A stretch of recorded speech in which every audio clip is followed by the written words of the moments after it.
This is a mic check for the House. 1, 2, 3, 4, 5.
Sorry, no, it's okay. Testing, testing, mic check, court reporter, mic check. 1, 2, 1, 2, 1, 2, 3. Hello, hello. Is this good? Okay. All right, mic check, mic check. This is Ways and Means Committee hearing room. Mic check, mic check. 90? Okay. And your phony thing is what? 90 also. Okay. I think that's supposed to be 100, but really? Looks like she nodded up and down for that.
All right, this is a mic check from the chairman's seat. This is Mr. Brady's seat. Audio check, 1, 2, 3, 4, 5, 6, 7, 8, 9, 10. We're in the Committee on Ways and Means for a 2 o'clock event. Audio check, 1, 2, 3, 4, 5, 6, 7, 8, 9, 10. You good? The feed, are we sending them 2 feeds? Both of them are crackling? Oh, okay. Because the sheet does say to make sure to use a 20 dB pad.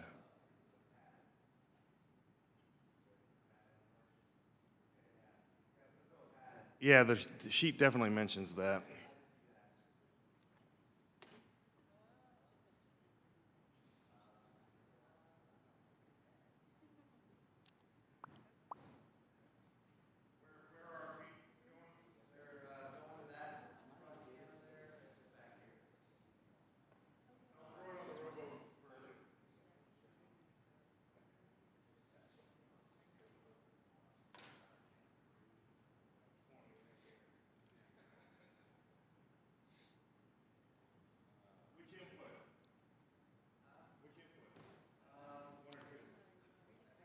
I think 2. I think they said they were going to put the shotgun in 1.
All right, is it ready for another mic check?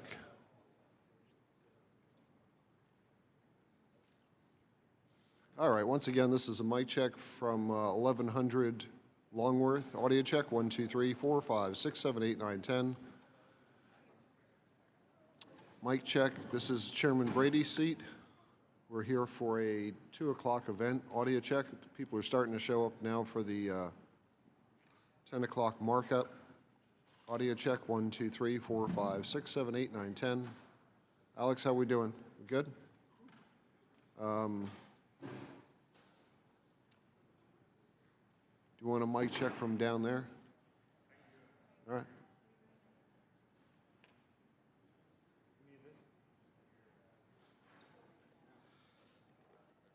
Microphone check, 1, 2, 3, 4, 5, 6, 7, 8, 9, 10 from the witness table. We are here in 1100 Longworth, ready for a 2 o'clock hearing. There will be a markup in here prior to that, and we are trying to get our gear finished to be preset prior to that.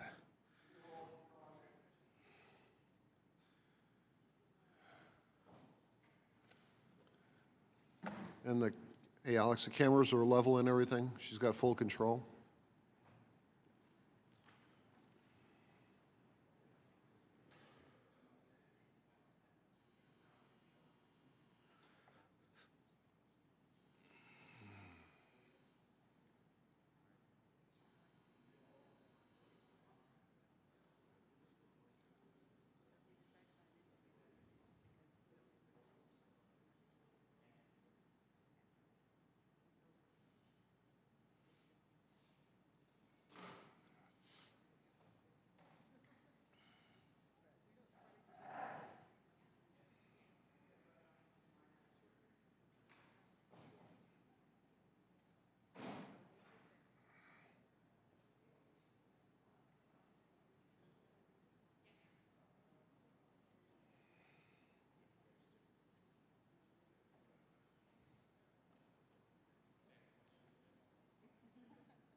This is a microphone check, 1, 2, 3, 4, 5 from the witness table. We are here in 1100 Longworth for a 2 o'clock hearing that we needed to preset for early because of a markup at 10. We are ready to proceed. I am sitting in the chair of the single witness for our hearing on Medicaid at 2 p.m. And we will be ready to cover that and follow the action as it happens. It will be as I understand, a subcommittee meeting.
Good morning. The committee will come to order.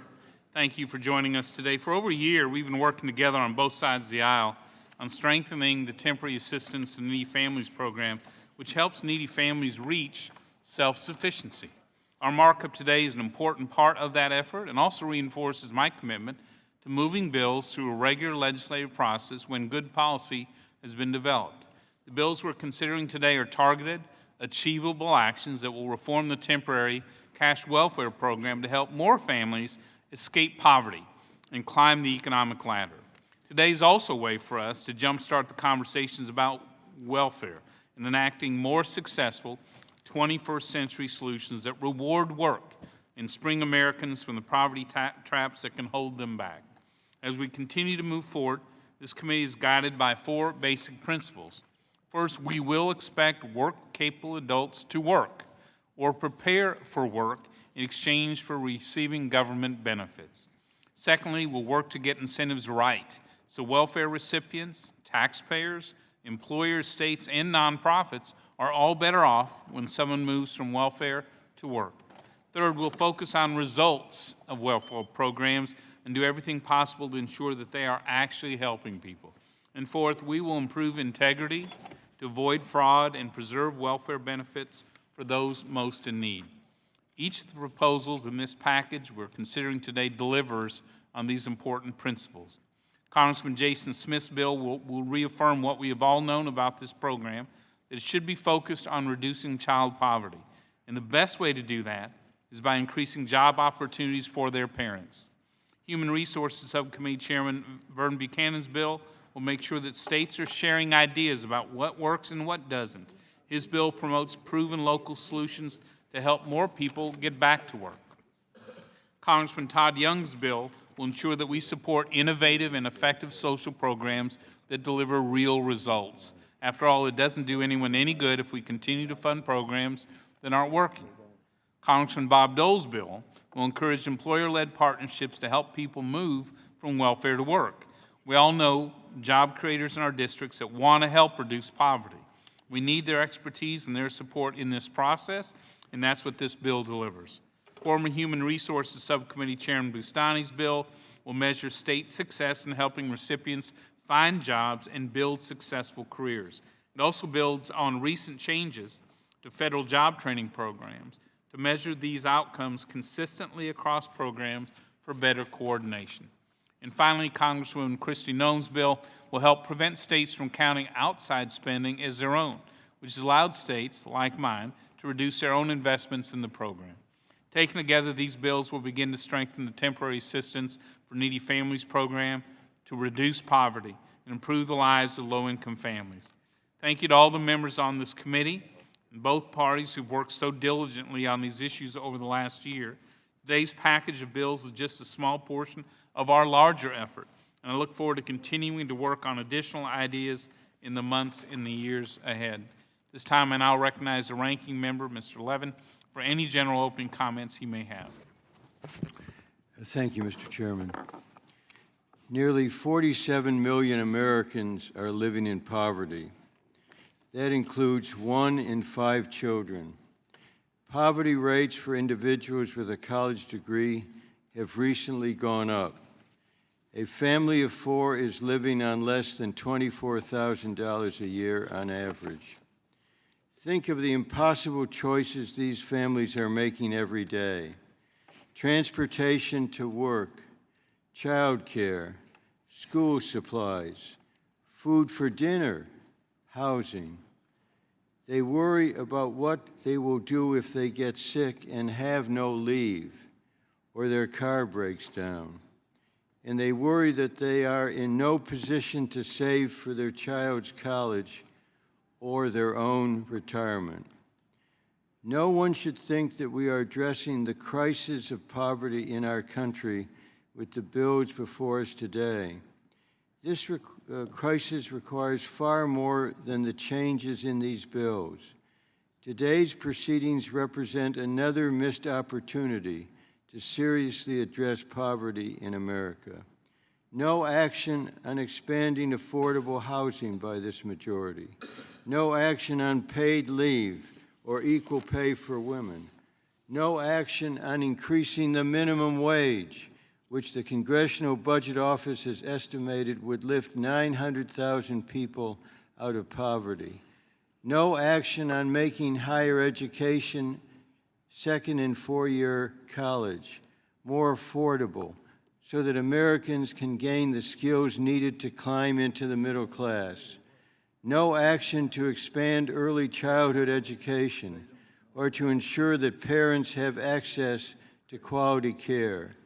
No action to expand the Earned Income Tax Credit to include workers without children. In fact, the only actions that we have seen from the Republicans are proposals to cut the programs that have kept millions of families out of poverty. They propose cuts to food stamps and Social Security. They want to voucherize Medicare and turn Medicaid and CHIP into a block grant. And they voted, I can't even keep track of how many times now, to repeal the Affordable Care Act, which is giving some families peace of mind for the first time, millions of families who remain in poverty or close to it. Finally, none of today's bills would actually extend the TANF program. Clearly, TANF must be extended before it expires on September 30. Mr. Chairman, I think you need to make clear how this is going to happen. It would be much more certain if it were part of these bills. The extension should be straightforward and should not be subjected to uncertainties or maneuvering from the majority. I yield back the balance of our time. Thank you, Mr. Levin. Our first order of business, H.R. 5170, is Social Impact Partnerships to Pay for Results Act. This time, I'd like to recognize the bill's sponsor, Mr. Young, to explain his bill. Thank you, Mr. Chairman. For all our best intentions, we too often see government programs fail both the constituencies they're intended to help and the taxpayers who fund them. Thousands of families continue to be trapped, generation after generation, in programs that were well-intended but are now ineffective or outdated. Our social safety net has instead become, for far too many, a poverty trap and not the springboard to prosperity we had all envisioned. Our constituents deserve better. They need their federal government working together with their communities to focus on how we can help members of our society successfully climb the ladder out of poverty, not just check them off as another individual served. By changing the federal government's definition of success in federal social programs from inputs to actual outcomes, we can help our fellow Americans overcome the root causes of poverty and seize economic opportunities to work and provide for their families. It's this shift in focus from inputs to outcomes that could substantially transform our safety net to better serve our most vulnerable. The Social Impact Partnerships to Pay for Results Act does just that. It empowers states, local governments, not-for-profits, and the private sector to scale up evidence-based interventions that address our nation's most pressing challenges. This legislation would foster the creation of public-private partnerships that harness philanthropic and other private sector investments so we can expand and replicate scientifically proven social and public health programs. Because social impact partnerships are focused on achieving actual results, government dollars are paid out only when desired outcomes are met. This bipartisan, bicameral bill was developed over the course of 2 years, incorporating feedback from numerous stakeholders, ranging from state and local governments to think tanks to child welfare organizations to rank-and-file Americans. I want to thank these stakeholders, as well as give special recognition to Congressman Delaney, my Democratic colleague from Maryland, for his leadership and partnership with me on this initiative. Members of our staff also have taken this idea from concept to reality, and they deserve some recognition. So from my office, Jamie Light, Zan Fishman of Congressman Delaney's office, and Ryan Martin of the HR subcommittee are responsible for this bill in large measure. This is the sort of big idea, bipartisan teamwork we need more of in Washington, and all of you have helped make that happen here. I also want to thank my fellow Ways and Means colleagues who are co-sponsors of this legislation and who will give it a fair-minded review for their leadership and continued support. Social impact partnerships address our moral responsibilities to ensure that social programs actually improve recipients' lives and do so in a fiscally prudent manner. But they also respond to the imperative of improving our economic health by harnessing the capabilities of every able-bodied citizen. Our safety net must reflect our country's belief that, without exception, Americans are not liabilities to be written off, but instead assets to be realized. I urge my colleagues' support, and I yield back. Thank you, Mr. Young. Before I recognize Ranking Member Levin, I will make this note. I look forward to working with him, asking for his advice as this Ways and Means Committee directs the extension and length of that extension and reauthorization of TANF rather than just deferring to the appropriations process. I think that's very important. So we'll have those discussions going forward. And I'll recognize Ranking Member Levin or his designee for a statement on the bill. I yield our time to Mr. Larson. Thank you, Mr. Levin. Thank you, Mr. Chairman. And kudos to Todd Young and John Delaney for the efforts that they have made with respect to social impact partnerships. Pay for success is an innovative way to go. In our great democracy, we should be about the vitality of ideas. Mr. Young, I can remember 2 years ago when he raised this initiative, he also raised many eyebrows that an individual from Indiana would be putting forward a social impact bonding concept. But the fact of the matter is that these can be extraordinarily successful. I have long championed ideas like this myself, both when I was in the Connecticut legislature and clearly here in Congress, so I applaud both him and Mr. Delaney.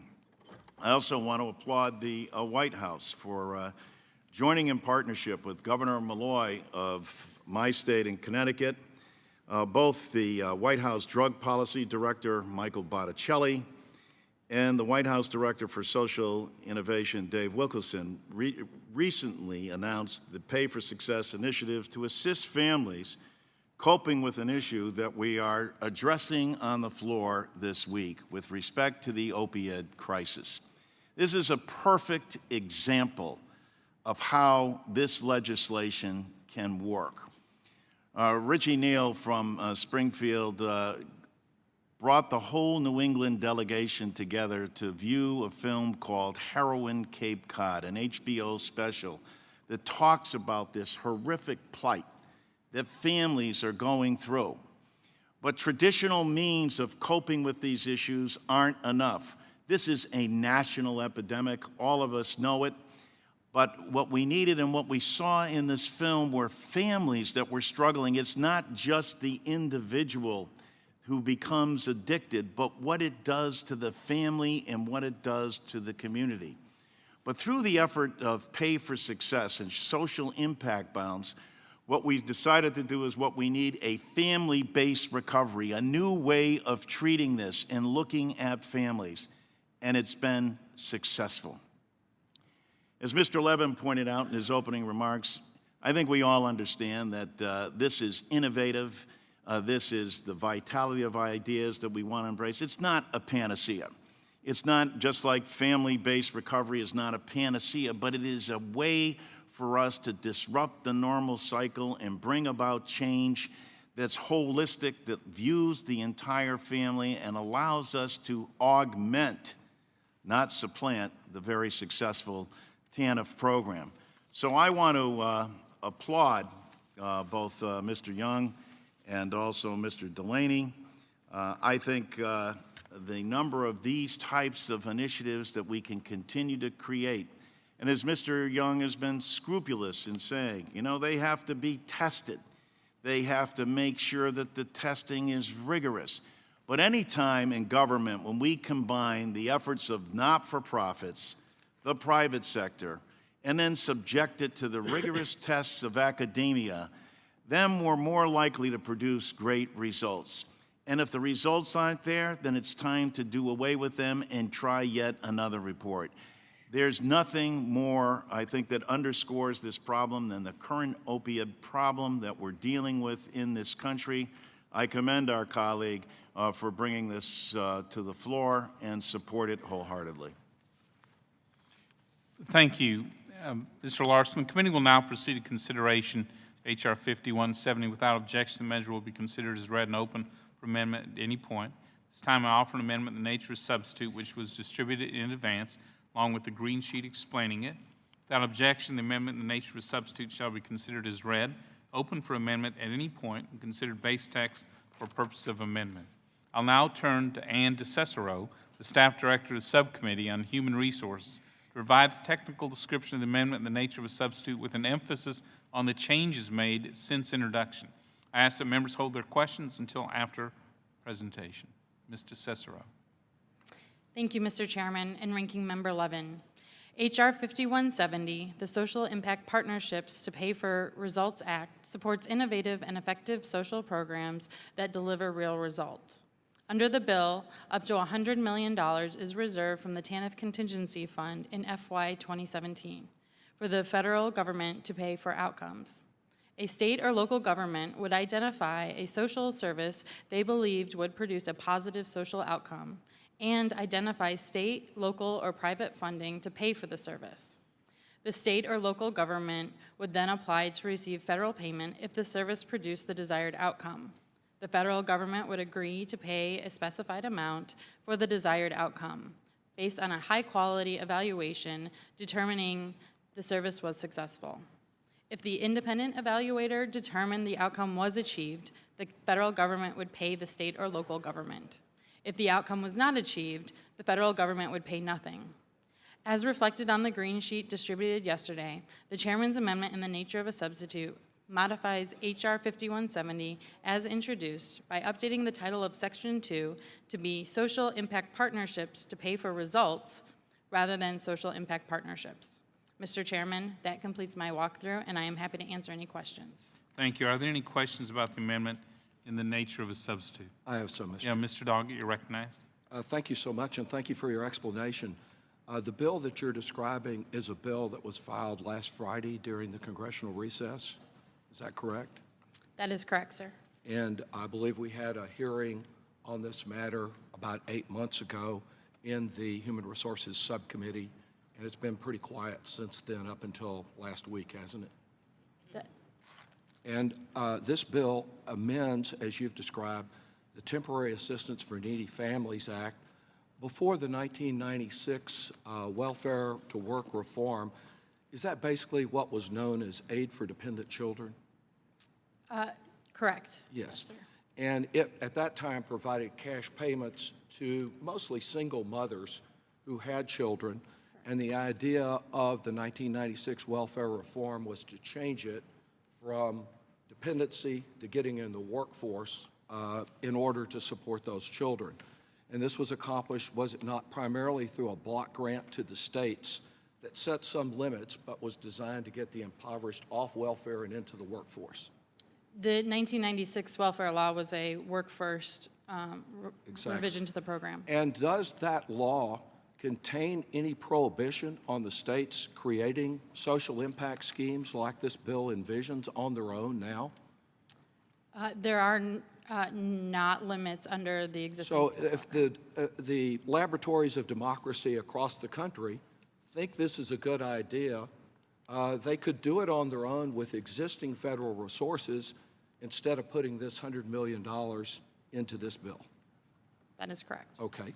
And the current law does place some limitations on the states and how they use the money. You wouldn't expect, for example, that a state could spend money on road construction out of TANF funds. That is not the intent. Yeah. And so what this bill does, as I understand it, is it takes $100 million from the Department of Health and Human Services, which currently administers. It transfers it to another department, sets up a new commission and a council, and it would be possible under this bill for that entire $100 million to be spent on what may be very worthy projects, but which don't offer any direct benefits to children whatsoever, wouldn't it? So under the bill, it creates a commission and, which is headed, a commission of outside stakeholders. This will be a new as element well of as the federal bureaucracy, a new commission we a don't have commission today. plus an interagency council that is headed up by the head of the Office of Management and Budget. Right. And it would be possible for that council, a commission, if it so decided, because you've added a number of non-TANF purposes here, to put all the $100 million on projects that don't contribute anything to children, don't contribute any direct benefits. They could put it all on children, or they could put it none on children, couldn't they? Because you have a number of purposes you've added to this bill that have nothing to do with TANF purposes today.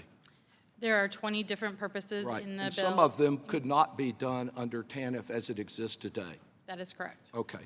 And the committee has refused to consider legislation to extend TANF.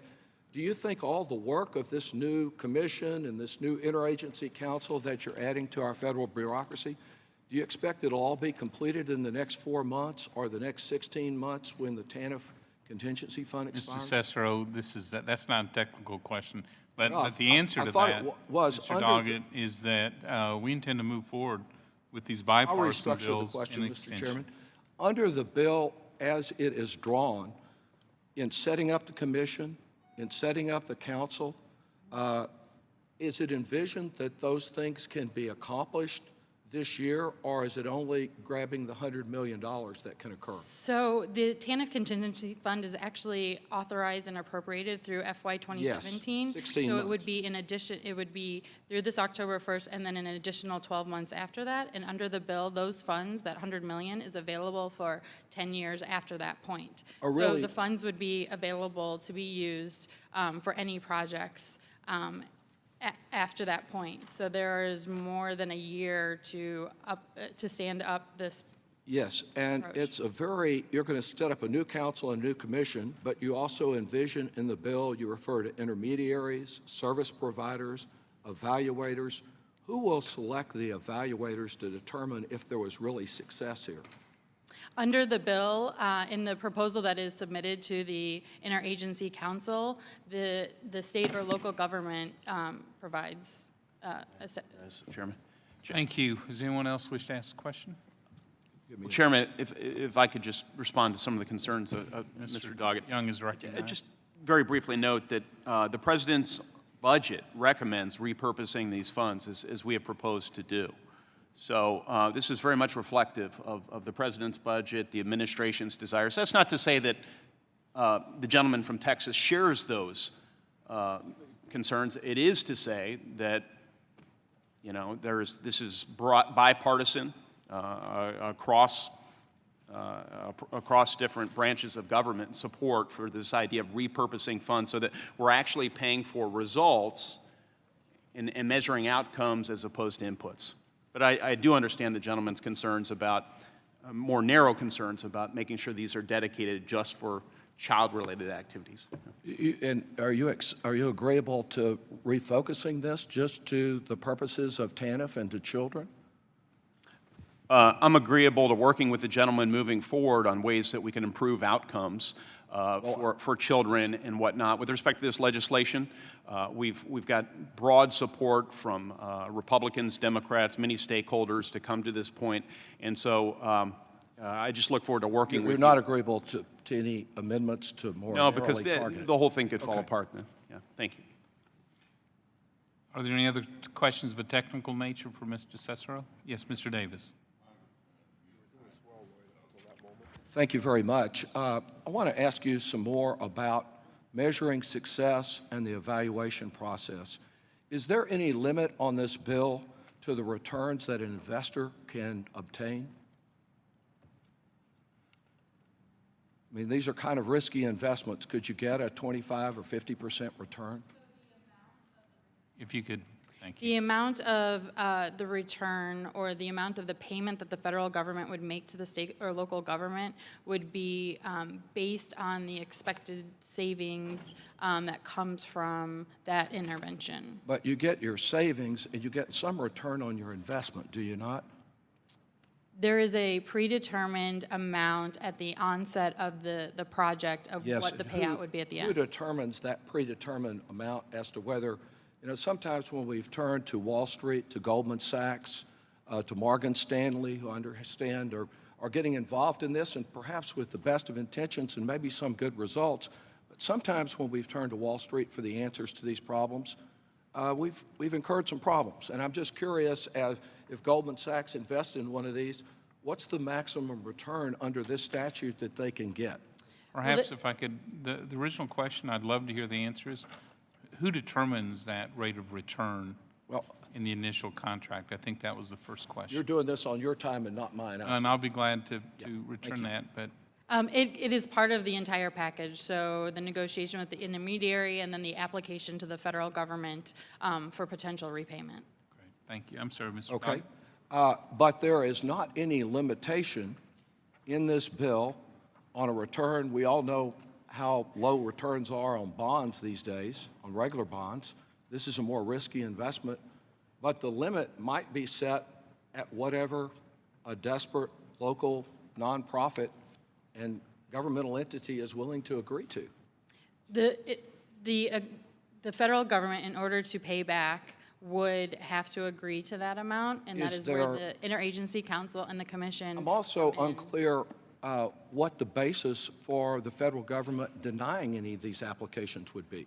Is there any specific language you can point to that says that because the rate of return has been set too high, or what success is has been set too low, that it can be denied on that basis?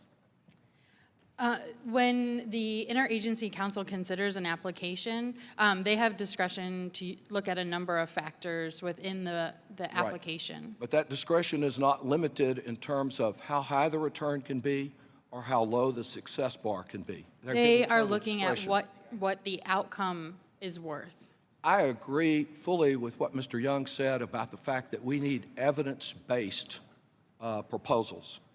What, from your understanding of this bill, I know there was a proposal that was completed at Rikers Island that proved to be unsuccessful, that Utah has an early education proposal that, a project that's underway but not complete.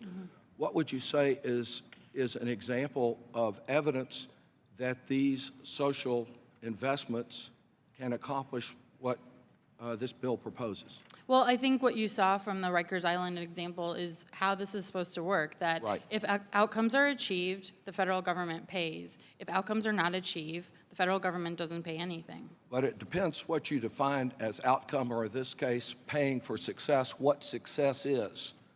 And the investor will have a say in determining what success is. They will be part of the proposal process, but it has to be approved by the And so, interagency council. other than Rikers Island, which was not successful, it didn't achieve its objectives, can you point to another example of an evidence-based, where it's been completed and worked? Yes. So South Carolina, using their home visiting program, which you might be familiar with, has had a Yes. successful. Is it been completed, and who got money out of that? It has not been completed. Okay, so there's not really one you can point to that's actually been completed that was successful, Not involving federal dollars. okay? And will the investor have a say in who the evaluators are who will do this? And you have set an arbitrary $2 million out of the $100 million for evaluation. Does that include the evaluators and the intermediaries and the feasibility studies as well? No, it does not. So in part of the application, there is a percentage that can be reserved, a limit on the percentage that can be reserved for the evaluation in the proposal that is presented to the interagency council. For Gentleman's evaluation. time has expired. Mr. T-Berry, you're recognized. Move to strike the last word, or? We are still on questions. Oh, okay. Technical nature. So, to Mr. Doggett's point, I think I understand what he's trying to say. I have a little bit of a different take on it. Imagine that. And correct me if I'm wrong, if you're aware of this, but my understanding is with respect to a New York attempt in 2012 where New York City agreed to repay investors if they could reduce the number of youth returning from after jail, that over a 3-year period, private investors paid for services for more than 4,000 youth with the goal of reducing their return to prison, which obviously we all share. But the program didn't work, so New York State didn't pay investors back. The federal government didn't pay the investors back. The program ended quickly, and ironically, the failure of the program not working was a success. In terms of taxpayers' dollars were not at risk. What a beautiful thing. Now, obviously, our goal is all to try to figure out how to make a system that hasn't worked very well for 50 years. I mean, I would argue we could probably have a pretty good debate today, Mr. Doggett, that the war on poverty hasn't worked over the course of the last 50 years, and trying to do things differently is probably a pretty good thing. And I think today, what Mr. Young is trying to do is look at this differently. So I guess I don't have a question. Would the gentleman yield? I think the point being is that what we're trying to do here is do something differently, and that this example of social impact financing was successful, even though the program was a failure. The gentleman yield? Sure. Let me say I agree with you. I praise the Bloomberg. You agree with me? I agree with you I on might change that. my And you know mind. what? I agree with you on something else. I agree with you on the legislation that you introduced last summer that's not before us today that would expand opportunity for people to get education and training so they could work their way out of welfare. And We're it's working very on that. disappointing that this is structured in a way that we can't get to that real solution to this. But specifically on Rikers Island, my question to Ms. I'm sorry, I'm not saying it right. You want to tell me again? Desario? Good Italian name. Larson can help you with that. Is there an evidence-based example? We're all for evidence-based. That is, we want things that we know have worked instead of throwing away money on things that don't. Is there an evidence-based example where these impact bonds have worked? And the only evidence-based completion that anyone has been able to point to is at one at Rikers Island, which was, you're correct, a success in that it didn't cost the public any money, but it did not achieve the goals. It didn't work. So it was a failure in that sense.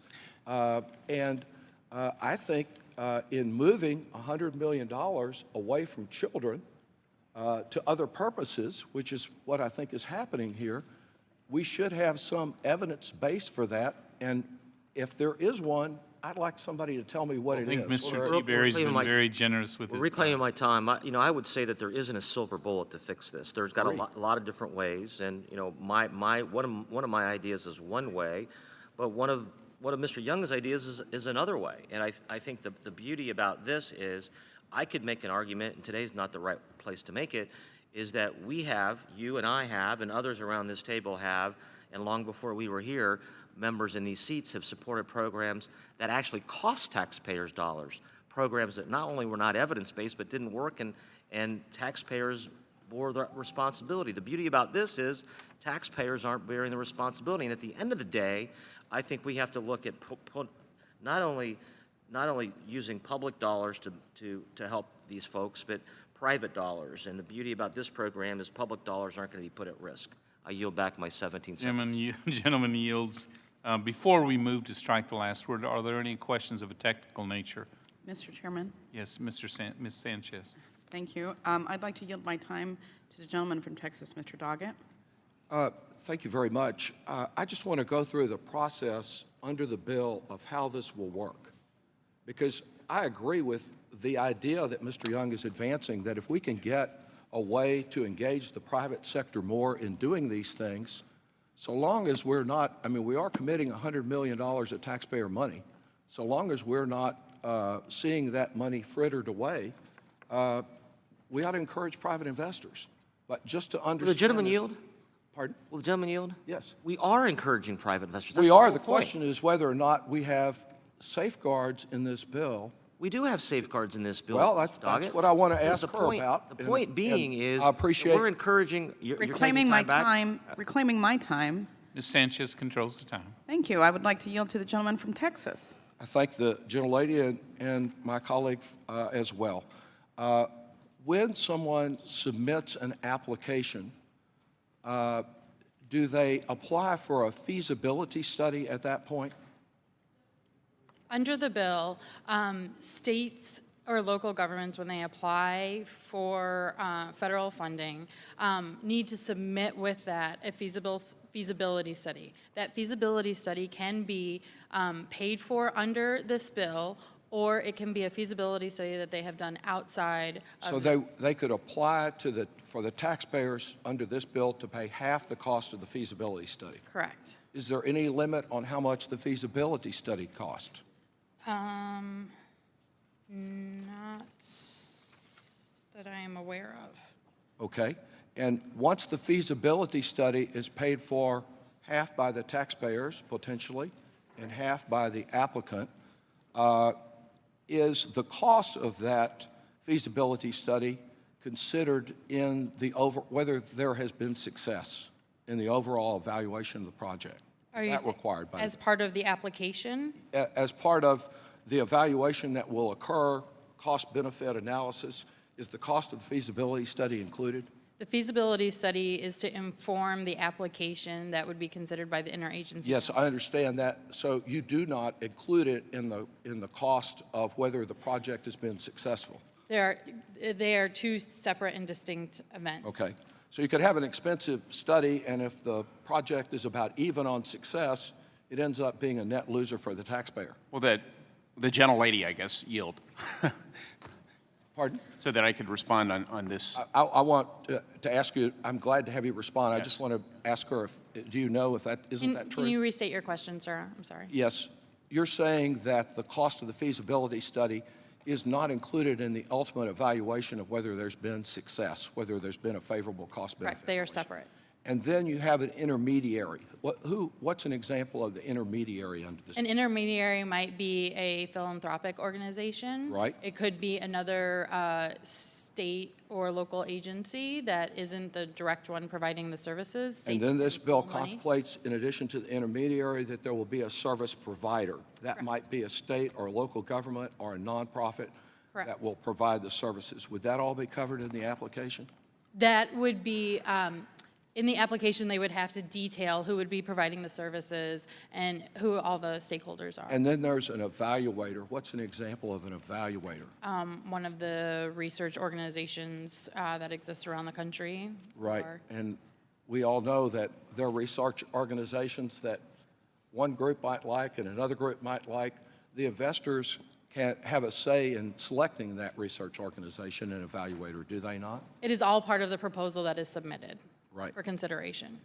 And then does that evaluation begin from the beginning, or at what point do you declare that there's been success, or as the case with Rikers Island, shut it down early because it's not working? So the terms, the time period is specified in the proposal ahead of time, as are the payments when. Could an investor look at it and decide after the first year, you know, this is not going to be successful and terminate early? Is there anything to prevent that? It's a contract, it's an agreement. So the contract could provide that the investor has the right to pull out early. Say that again, I'm sorry. The contract could provide that the investor can pull out early. No, it's a contract, they're committed to Is there provide. anything in the bill that prevents the contract from including such a provision? Not that How I'm much aware of this $100 million, other than the $2 million, and I don't understand how you selected the $2 million, but how much of it will be spent on The intermediaries, gentlelady's time is expired. evaluators, Mr. Roskin, you distinguished from recognize. direct services? Mr. Chairman, to bring clarity and to blow away the mists of confusion, I yield to the gentleman from Indiana. All right, thanks. I actually thank gentleman from Texas for his probing questions. I've made concerted efforts over the last 2 years to reach out to other members of the HR subcommittee so that we could have these engaging conversations, and I'm glad that you're engaging today on this. With respect to feasibility studies, this is an important issue. I think it's essential that we understand the purpose here is, of course, to pay for results. One reason we changed the title of the bill. But it's also to ensure that we learn from each intervention, each effort to replicate with fidelity a evidence-based practice across geographies, replicate it to another population. We know it's worked in Texas.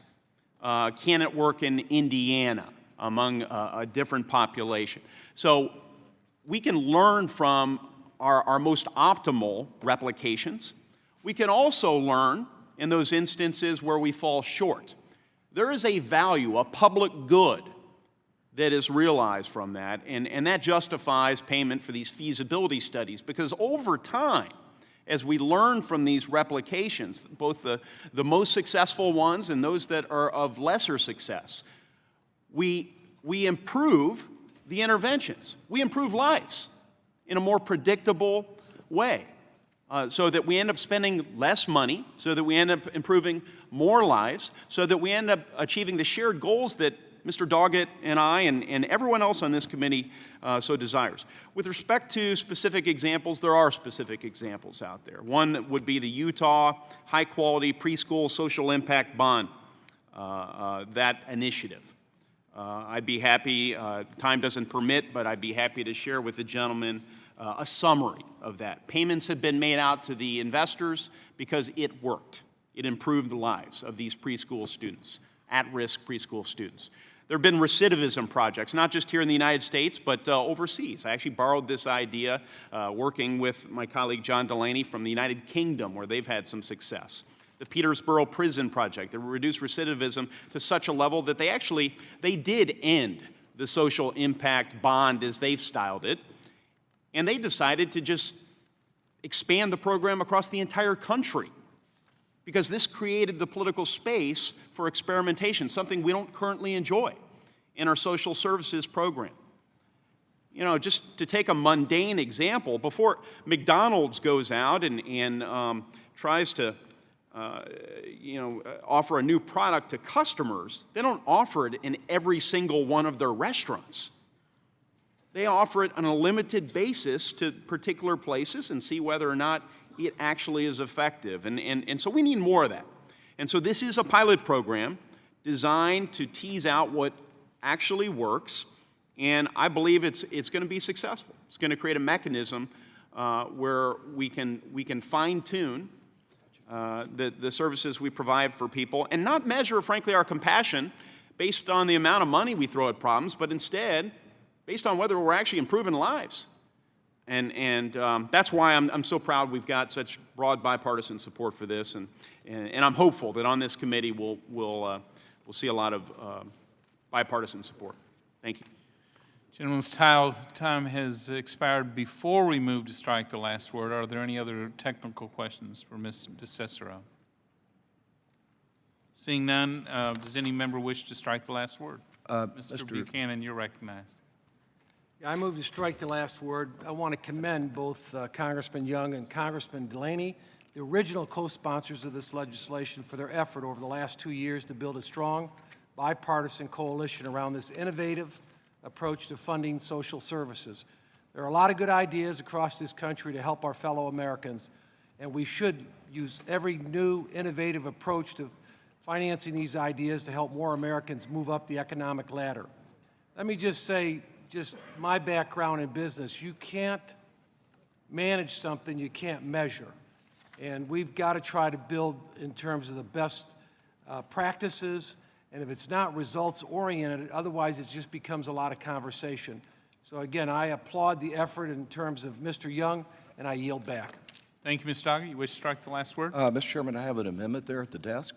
If you would withhold until we finish this for a moment. Oh, sure. then I do consider want to amendments. strike the last word before the bill is approved, but I would wait and offer my amendment. Thank you, sir. first. Mr. Thank you for Larson, your courtesy. you're recognized. Thank you. And Let me join with my colleague from Indiana and thanking my colleague from Texas for the line of inquiry. I do think it's important, and I do think these are the kinds of discussions that we should have on the committee. I especially appreciate the gentleman from Indiana's openness, as he has been over the last several years, to discuss this innovative idea. I also want to commend the White House for their work in this effort as well, and especially Michael Botticelli from the National Drug Council, as well as David Wilkinson for their work as well. The way it works in Connecticut, and to your point, and I think the gentleman makes, the gentleman from Texas, Mr. Doggett, makes some very salient points, but in Connecticut, they teamed up with Yale University and the University of Connecticut, because they felt that by strengthening the parent-child bond and using strong motivation to successfully engage parents in substance abuse treatment and achieve recovery, the project would further reduce the number of children who would be placed in state care. And so this has a direct and specific response as it relates to children. It also is an innovative way to address this massive issue that we're all up against with respect to this opioid crisis. And it should, as Mr. Doggett has indicated in poignant questions, insist that the process be scrutinized and evaluated, et cetera. And if it doesn't work, people be accountable. And as Mr. Teaberry has said, hopefully without the taxpayer having to bear the burden, but with us putting forward the best thinking from all collective areas of government, private sector, entrepreneurs, not-for-profits, and also our academic institutions. Again, I commend him, and I commend my colleague, because without this kind of rigorous questioning here in the committee, you don't appreciate the depth and the work that Mr. Young and Mr. Delaney have put into this. I commend them both. Thank you. Do you wish to strike the last word, Ms. Blumenauer? You're recognized. Thank you, Mr. Chairman. I appreciate the discussion we're having today. Mr. Young and I have had numerous conversations. For the last 5 years, I've been working on a pilot project in the state of Oregon to try and demonstrate that prevention pays. We all know this. We all know this. Investing in children up front has multiple benefits. Being able to deal with prevention in terms of disaster, it pays. But too frequently, we are hamstrung in terms of being able to put the capital up front to demonstrate it. And we've been working in Oregon with an effort to try and document the indicators that would encourage outside investment that would save the government money and provide better services for children. We're looking at foster care, which is heartbreaking in terms of the impact on the children and families. And there are, in fact, proven interventions that will pay multiple times over. But because of the way, and part of it is the intersection of federal government, state government, it's hard to be able to have the flexibility to document that. And human resource administration, and I say this with affection because I had a chance to work in local government dealing with this, is not always the most precise and effective. It deals more with the outcomes, and we haven't had the rigor in terms of being able to document results and have people held accountable. I have been intrigued for years with the potential of using financing instruments with foundations or with private business to be able to lock in accountability, to be able to provide the money up front for the prevention that we know will make a difference, and generate enough savings to actually pay for it. I will go to my grave convinced that if we were able to harness those tools, that degree of precision, that management accountability, and be able to give the professionals resources up front, hold them accountable, but resources up front, we would be able to make this self-financing. I welcome the deeper dive in terms of the details here. Every conversation I've had with my friend Mr. Young indicates flexibility and interest in doing that. I'm happy to share some of our experience, plus some of what we've seen in the state of Tennessee, for instance, in terms of having data, unparalleled data in the country, I think, for Tennessee, being able to track some of this. I see this as a wedge to be able to have what I think could be a profoundly important conversation, something that should not be divisive. I think we ought to scrub it, answer questions. Nobody should be paid for something that doesn't produce results.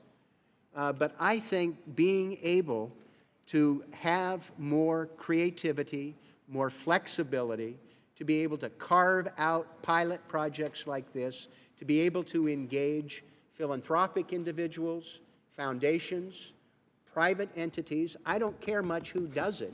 If they can deliver, I think it's important to try, evaluate, refine, and implement. Ultimately, our ability to deal with the benefits of prevention, I think, lies with having greater flexibility with tools like this. So I welcome the debate, but I welcome the pilot projects. I welcome the notion of getting something started. We've had a real challenge in Oregon because of some of the conflicts. This might help break through some of them, and I look forward to further discussion, further refinement, and hopefully being able to implement it on a scale and realize the benefits. Thank you, and I yield back. Thank you. Are there any amendments to the amendment in the nature of a substitute? Mr. Doggett? Chairman, I have an amendment there at the desk. Gentleman for Texas recognized for purpose of offering his amendment to Mr. Reichert. Excuse me, Mr. Thank you very much.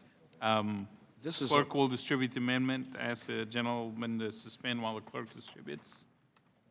It's a one-sentence amendment. Would It you is a like me short to one. begin discussing it or wait?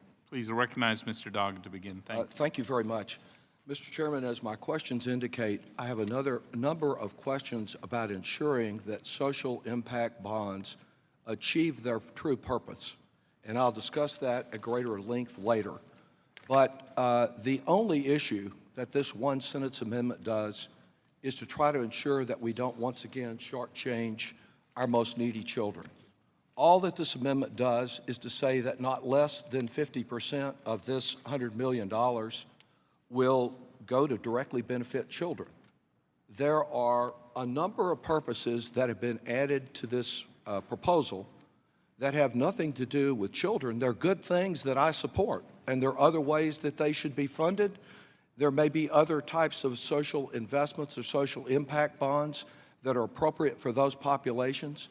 But we need to understand that this measure, which will take money away from a contingency fund where the needs of children are pressing, is the only thing it's really consistent with is the way the states, instead of using this money for aid for dependent children, to help those children and help their mothers move into good, long-paying jobs, the states have diverted much of the money to other purposes. I'll talk more about that later. But I just want to comment about why we need, I'd prefer it be 100% for children. But this is a compromise, and I've suggested just to ensure that at least 50 cents of every one of these $100 million that the taxpayers are about to invest in this goes directly to benefit children because their needs are great. The Bipartisan Children's Advocacy Organization First Focus reported in its children's budget that funding for federal initiatives serving children has dropped twice as fast as federal spending overall in the past 5 years. That was last year. And when it comes to congressional priorities, it does appear that our smallest children are our biggest losers. Instead of protecting America's kids first, their programs are the ones that seem to go first. In 2015, less than 8% of federal funding went to children's initiatives. I recently talked with Dr. Catherine Eden, who's the author of a landmark book called $2 a Day, Living on Almost Nothing in America, who talks about individual and reports on individual experiences of children whose mothers are sometimes selling their plasma to get by on what is literally more than $2 a day. Harsh situations, people that are living in deep poverty, the extreme poor, they are being left out, and now is not the time to divert even a little of this money away from them. If these social impact bonds can accomplish all that their supporters have said today, I don't impair or change them in any way. I just suggest use these monies to help children. This March, with the release of a very important report on poverty, the president of the American Academy of Pediatrics said that poverty is the most serious non-communicable disease that children have, and it's the most common. The epidemic of childhood poverty is infecting 1 in 5 American children and 1 in 4 of our youngest children under the age of 5. Almost 10% of American children live in this very deep poverty where the incomes of their families are less than half of the federal poverty level. And the pediatricians in their report link this deep and persistent poverty to infant mortality, to high rates of asthma and obesity, and a number of other risks. Yesterday in San Antonio, the Nonpartisan Center for Public Policy Priorities presented its State of Texas Children 2016. And the picture they paint is not a pretty one. I believe if these social impact bonds can work, we ought to let them work for children first, because you can condemn the war on poverty. More about that later. It has helped some of these children, but there clearly is a need to reform and redress what we've been doing. And if this approach has merit, let's apply it to those children in Bexar County, the 1 in 4 who are food insecure, the 1 in 4 who live in poverty, the Texas that ranks 41st nationally in child well-being. Let's try to help those folks who clearly need help the most. And if there's an innovative way here to reach out and assist them, let's use these TANF purposes, the monies for that purpose. The president has never suggested taking money away from TANF to use for non-TANF purposes. Let's focus it on where the need is greatest, our disadvantaged children. And I move adoption of the amendment. Thank you. Does anyone wish to speak on the amendment? Mr. Young, you're recognized. Well, I rise in opposition respectfully to my colleague's amendment. There's broad bipartisan consensus the current language in the bill is the right way forward, and that modifying that language at this stage would upset a very careful balance that's been achieved to make sure this proposal works as intended. Lots of stakeholders had a voice with respect to this legislation, and we cannot unravel it today. The human cost would be too great if we did, to say nothing of the financial cost. This is our moment of opportunity to get this done, to prove concept, and then hopefully expand it on a broader basis to apply to additional children's and families and at-risk Americans. So the bill we're considering today, it's worth remembering, is the result of over 2 years of legislative work to get this right. A proposal was released for public comment in April of 2014. Many groups provided feedback. The bill was introduced in June of 2014, and I and Mr. Delaney continued to very actively solicit feedback. The HR subcommittee, as the gentleman from Texas indicated, did hold a hearing on the bill in September of 2014. And through the end of that year, the sponsors continued to consider comments and suggestions. In March of 2015, the bill was reintroduced, incorporating even more feedback, and then even more suggestions were included when the bill was included as part of this TANF discussion draft in July of last year. We've made some tweaks since then. So the latest version, introduced for the 3rd time last week, includes feedback from every major stakeholder, Republicans, Democrats, even the White House. It's a thorough vetting we've gone through here. It may not be optimal from Mr. Doggett's perspective. I understand that. I really do hope to earn your support. I don't want the perfect in your mind to be the enemy of the good. It seems, I get the sense, you regard this as a constructive proposal, one that merits your strong consideration. I hope, on account of your very probing and thoughtful questions, I hope to earn your support.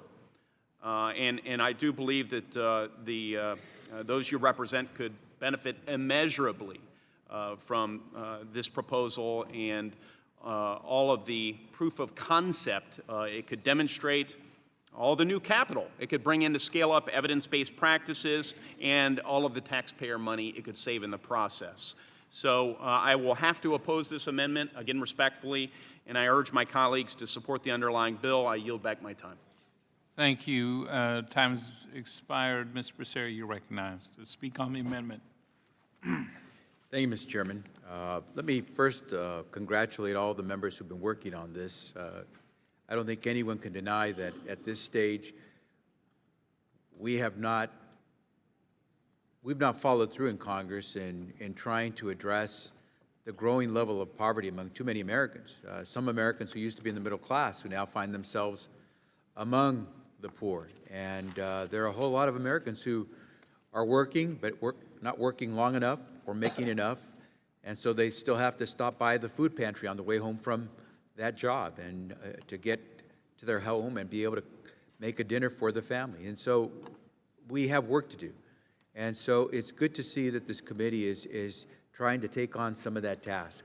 I hope that we go way beyond what we have in these bills, because while it's a start, it takes us nowhere near where we have to go to try to address the real underlying issues that affect people who are trying to stay out of poverty. But we have to try some things, and that's where I think the effort is important. I would say this particular legislation that deals with social impact bonds carries with it $100 million that would be taken out of the current TANF contingency fund. Most of what we do with TANF is to help families who have children, mostly women who have children, who are struggling to stay out of poverty. And so we have to be really careful what we do, because the roll of the dice with $100 million has with it the consequences of perhaps permanently leaving so many children in a state of poverty. And so we do have to be careful. And so when Mr. Dockett presents an amendment that says simply this is the entirety of the amendment: not less than 50% of all federal payments made to carry out agreements under this paragraph, the social impact bonds, shall be used for initiatives that directly benefit children. Most people would agree that our programs, welfare programs, our TANF programs as they're known, are to help families principally who have children, because we don't want to see those children grow up in poverty and suffer the same consequence that their parents are struggling with. And so if we're going to roll the dice with $100 million that is principally there to help those children, then why would we not want to say we commit to make sure that at least half of those $100 million that we're taking out of the fund that could help children will be dedicated to make sure we're helping children? I think it's common sense. It helps address the roll of the dice that we play when we do these social impact bonds, because we're taking money out of the system and hoping that we find good contractors that will do the work that we otherwise were having state governments do, local governments do, and we're hoping they get good results. But if they don't get good results, we're out $100 million. And the folks who suffer aren't the folks at this dais. They aren't the folks who are going to vote for this. It's the children that we're trying to keep out of poverty. So I appreciate the gentleman's amendment. I appreciate the words of Mr. Young and others who've worked so hard on this. I would hope that members would consider that this simply says, if we really are trying to make sure that poverty doesn't inflict the next generation, then let's dedicate some of this money to make sure that that's the case. And so I will support this amendment, and I urge my colleagues to support it as well. With that, I yield back the balance of my time. Thank you. Mr. Roskin, you're recognized to speak on the amendment. Thank you. Respectfully, I want to urge us to move forward on Mr. Young's legislation as crafted. And I think all of us bear witness on this committee to the amount of time and energy and outreach and listening and recrafting and recharacterizing that he's done in order to reach it to this place. So I think out of respect for the work that he's done, we should allow him to move forward on the bill as he's crafted it. And I've just got to say, this characterization of rolling the dice, rolling the dice, rolling the dice. Think about how the dice has been rolled for a generation. Think about the squandering and the waste and the underperformance of not millions of dollars, not billions of dollars, but trillions of dollars that have completely underperformed. So now Mr. Young comes along with a well-crafted, well-thought-out, comparatively small initiative, and that is to say, let's try something else. He's saying he is proposing, literally, he is proposing a more excellent way. And I think we would be wise to move this bill as he's crafted it. I urge a respectful no on the amendment, and I yield back. Thank you, Mr. Blumenauer. You're recognized to speak on the amendment. Thank you. I hope my friend from Indiana will reconsider his opposition to the amendment. I understand spending lots of time and energy on this, but I don't think the delicate balance in my judgment, would be radically upset by guaranteeing that half the benefit will accrue to children. And one of the reasons I have been a strong supporter of this concept from the beginning was because the evidence about the impact of prevention is strongest with children. I am absolutely convinced, if this proposal goes forward, which I hope it will, that the areas that will be seized upon, both because they have the greatest likelihood of important benefit being shown quickly, but also it tugs at the heartstrings. The situation that many of these children face that could be remedied by a little more creative and aggressive investment up front adds to its appeal. And so I think sometimes we get wrapped around the axle a little bit in terms of legislation and benefits. I mean, I think this is something that's not partisan.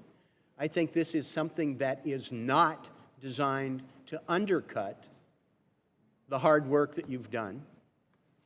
I'm supporting it because, A, I think it will be the best likely channel for the methodology you want. And I'm supporting it because I think it makes it stronger. I think dedicating these resources that otherwise would flow to families, making sure that at least half of them go to children, strengthens your proposal. I think it's easier to navigate the minefield of legislation that we unnecessarily complicate. And I think it adds strength to what you're trying to do. So I would hope that in the minute or two that you would consider accepting the amendment that Mr. Doggett's offered. He may have something else that'll get your blood boiling. but this shouldn't. This, I think, strengthens the proposal. I think it's a good idea, and I'm going to support it, and I hope my friend from Indiana would think about it too. Thank you, Mr. Chairman, and I yield back. Thank you, Mr. Levin. You're recognized. I'm not sure if others want to speak. I just want to say to Mr. Young, I do think what Mr. Blumenauer just said is more than worthy of your consideration. As we go forth, when we talk about TANF in the years ahead, we're going to have to look at the practices within the states as to their utilization of TANF monies. And one of the problems has been that in many states they have been using TANF monies without direct relationship to kids. And if you look at the practice within your state, I think you might be worried about some of its utilization. And so I do think, Mr. Young, and to the Republicans, that to say that this program that is experimental, it's true it's been worked on for several years, and it's true it has support from the administration, but we're utilizing $100 million here, and to say that at least half of these experimental programs should benefit kids, I think is something, as Mr. Blumenauer and others have said, and Mr. Doggett started this, strengthens this bill. It doesn't weaken it. And I think this is an opportunity for us to gain some fruit from this discussion. And I will finish by urging Mr. Roscom, as you support this bill, don't attack programs that we feel are part and parcel of what has been progress in this country and that has benefited in past years so many people coming out of poverty. Let's focus on this bill and just see if there's a basis for us to proceed with stronger rather than uncertain support. Thank you. Mr. Larson, you're recognized to speak on the amendment. Thank you, Mr. Chairman. I would like to associate myself with the remarks of Mr. Blumenauer, and I would add this. I clearly intend to support the bill, but I think any time that you're making a compromise that benefits children, whose focus is children, that it's a worthy compromise. I commend my colleague from Indiana as we debate this bill. It's rare in any committee that you find an individual that, as he's debating an issue, is continuing to reach across to the other side because of his sincerity and the earnest nature in which he wants this very valuable piece of legislation to pass. I hope he will also reconsider Mr. Doggett's amendment, because I do think that it only enhances the bill as it currently stands, and knowing the enormous work and all the various groups that you've had vetted this, I think they would probably agree that this enhances, and I would dare say, even as you look through all of those groups, children, more often than not, are the benefactors of them, as is the case in Connecticut with the whole initiative around family-based resources. So again, I would just ask our colleague if he would consider that. Thank you. Before we call the question, just a 30-second comment. I recognize the commitment of the author to directly help children. I saw his service in the state legislature in Texas, certainly here in Congress. My reservation is that the best way we help a child is to help their parent take that first step on the economic ladder to get back to work. You can't have a family move to self-sufficiency unless the parent moves to self-sufficiency. So I think restricting half the funds from helping that parent get back into that work, in effect, holds the parent back, which I don't think helps the child, because that's really, I think, where we want to go. So I'll respectfully disagree on this amendment and would urge a no vote. With that, May I close on the amendment then? gentleman's been recognized to speak on the amendment already. I thought I got to, you always got to close on your amendment. No, but another Maybe member somebody may else will give me ask the for. opportunity. You go ahead and do that. Yes, Mr. Mr. Chairman. Thompson, you're recognized. I'd like to yield to Mr. Doggett. Mr. Chairman, Mr. Thompson, thank you very much. Members, this amendment is a modest improvement to the bill. If you look at page 6 of the bill, you will see that in addition to the 20 enumerated purposes for these social impact proposals, there is a 21st, which is basically anything else we can think of that might do some good.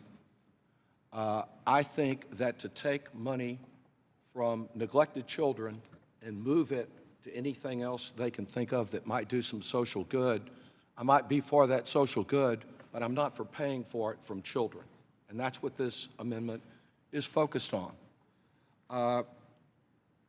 It's interesting that first with reference to what Mr. Brady just said, there's nothing, I couldn't agree more. I'd like to see the direct benefit to children of a mom being able to find a job that she can keep, that pays a living wage and allows her to support that child, and there's nothing about my amendment that would permit support for those kind of programs. That directly benefits children. Something in an entirely different social area may not, including some of the purposes listed in the bill. Mr. Larson has referred to the program in Connecticut, and it suggests both the potential and the challenges of these kind of proposals. It is an innovative home visiting program.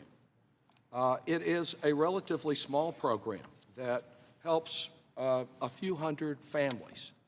In fact, it's so small that the folks at the Kennedy School at Harvard, who are big advocates for these kind of proposals, say it's too small to be feasible with social impact bonds, but then I know the gentleman from Hartford recognizes that Yale always knows more than Harvard about these things, and maybe they're wrong. But with reference to these programs, you have to consider the specifics. This is, as the gentleman from Indiana has indicated, an experiment. And before we experiment, we ought to consider whose money we're experimenting with. And in this case, it's children's money. The administration has in no way made any public endorsement that I've seen that we should fund this experiment with money taken right out of these neglected children. And what of home visiting? Because it really gets to the heart of why I'm concerned about this $100 million. The home visiting program has been the subject of one hearing after another through 3 Republican chairs. And every time we talk about home visiting, it's often with a Republican called witness who's saying what a great program it is. And my Republican colleagues have been there saying they think it's a good program. The whole focus is on parental responsibility. And wherever possible, not one parent, but 2 parents that are responsible and that on a voluntary basis are learning to be the parents that probably deep down they want to be, but may not know how to be. Why don't we have that home visiting program extended beyond next year? Well, there's only one reason, because that program, to extend it for a year, cost $400 million, 4 times the money that's being grabbed from this fund. And I'm told it just can't be found anywhere, that there's just not money to support this evidence-based proposal. And the reason that so many of these local groups, that $400 million is not enough to fund all the programs that are out there, like in Connecticut. That's why local entities, and I've got a number of them in Austin, Texas, that are looking at feasibility studies right now, they are desperate to meet unmet needs.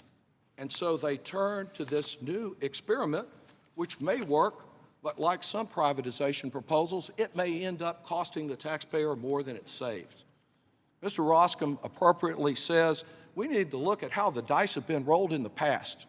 Well, that's what motivates my concern about this, because the way they've been rolled in the past is that in the state of Texas, 79 cents of every federal TANF dollar we send today goes for other than core purposes. It doesn't go for direct assistance. It doesn't go for child care. It doesn't go for supporting work. And as you look around your states all over the country, the states have diverted money that was intended to aid dependent, neglected children, and instead it's being used as welfare for states and their budgets to plug holes, because it's easier to shift and take that federal money than it is to make other hard decisions. We ought not to add to a bad roll of the dice over the last 20 years. Now, we should instead preserve and protect at least half of this money for children. I move adoption of the amendment. Gentleman's time has expired. Questions on agreeing the amendment offered by Mr. Doggett of Texas? All those in favor signify by saying aye. Aye. All those opposed, no. No. Opinion of the chair, the noes have it. A roll call is called for. The clerk will call the roll.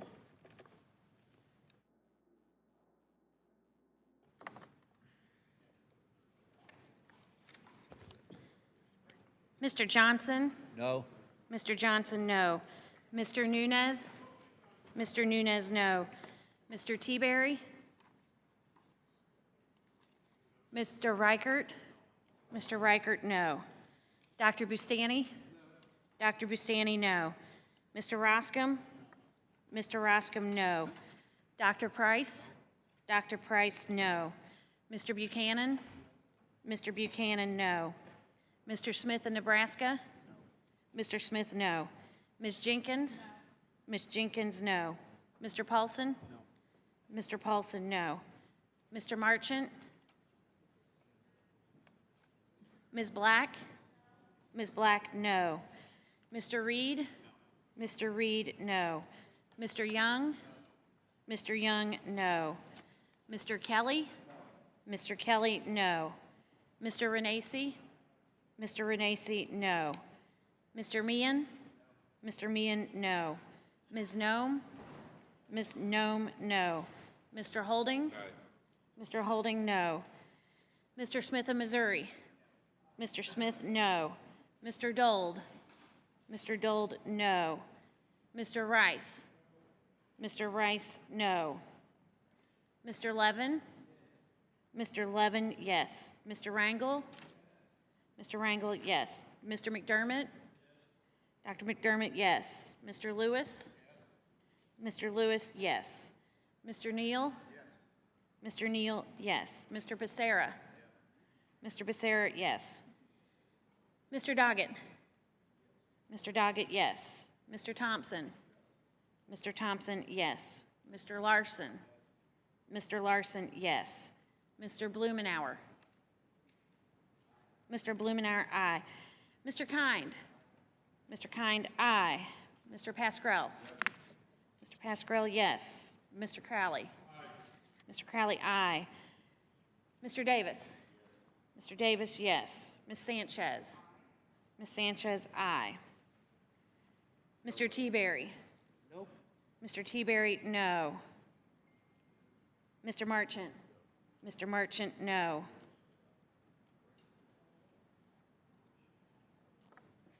Chairman Brady? No. Chairman Brady, no.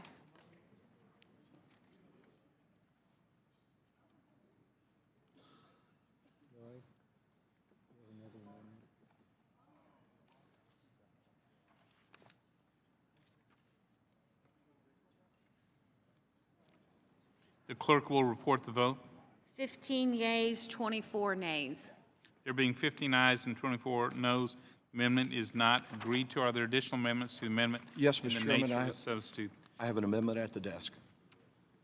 Mr. Riker, you're recognized. I reserve a point of order. Mr. Doggett, you're recognized to describe the amendment as it's being distributed. Thank you very much. Mr. Chairman, this is another very short amendment, and it simply extends the TANF program, which will expire in a very few months if we do not act, until next year, a one-year extension of the program. That is what was originally envisioned for today's hearing. And while there have been appropriate discussions of a bipartisan approach to this, there has not been a bipartisan approach to the development of broad answers to getting people from welfare to work, to the reform that we need. This amendment would assure that the social impact bonds, which won't be completed this year, will extend, and it will ensure that we can have, perhaps on the floor, a more full and free debate of the best ways to address welfare to work.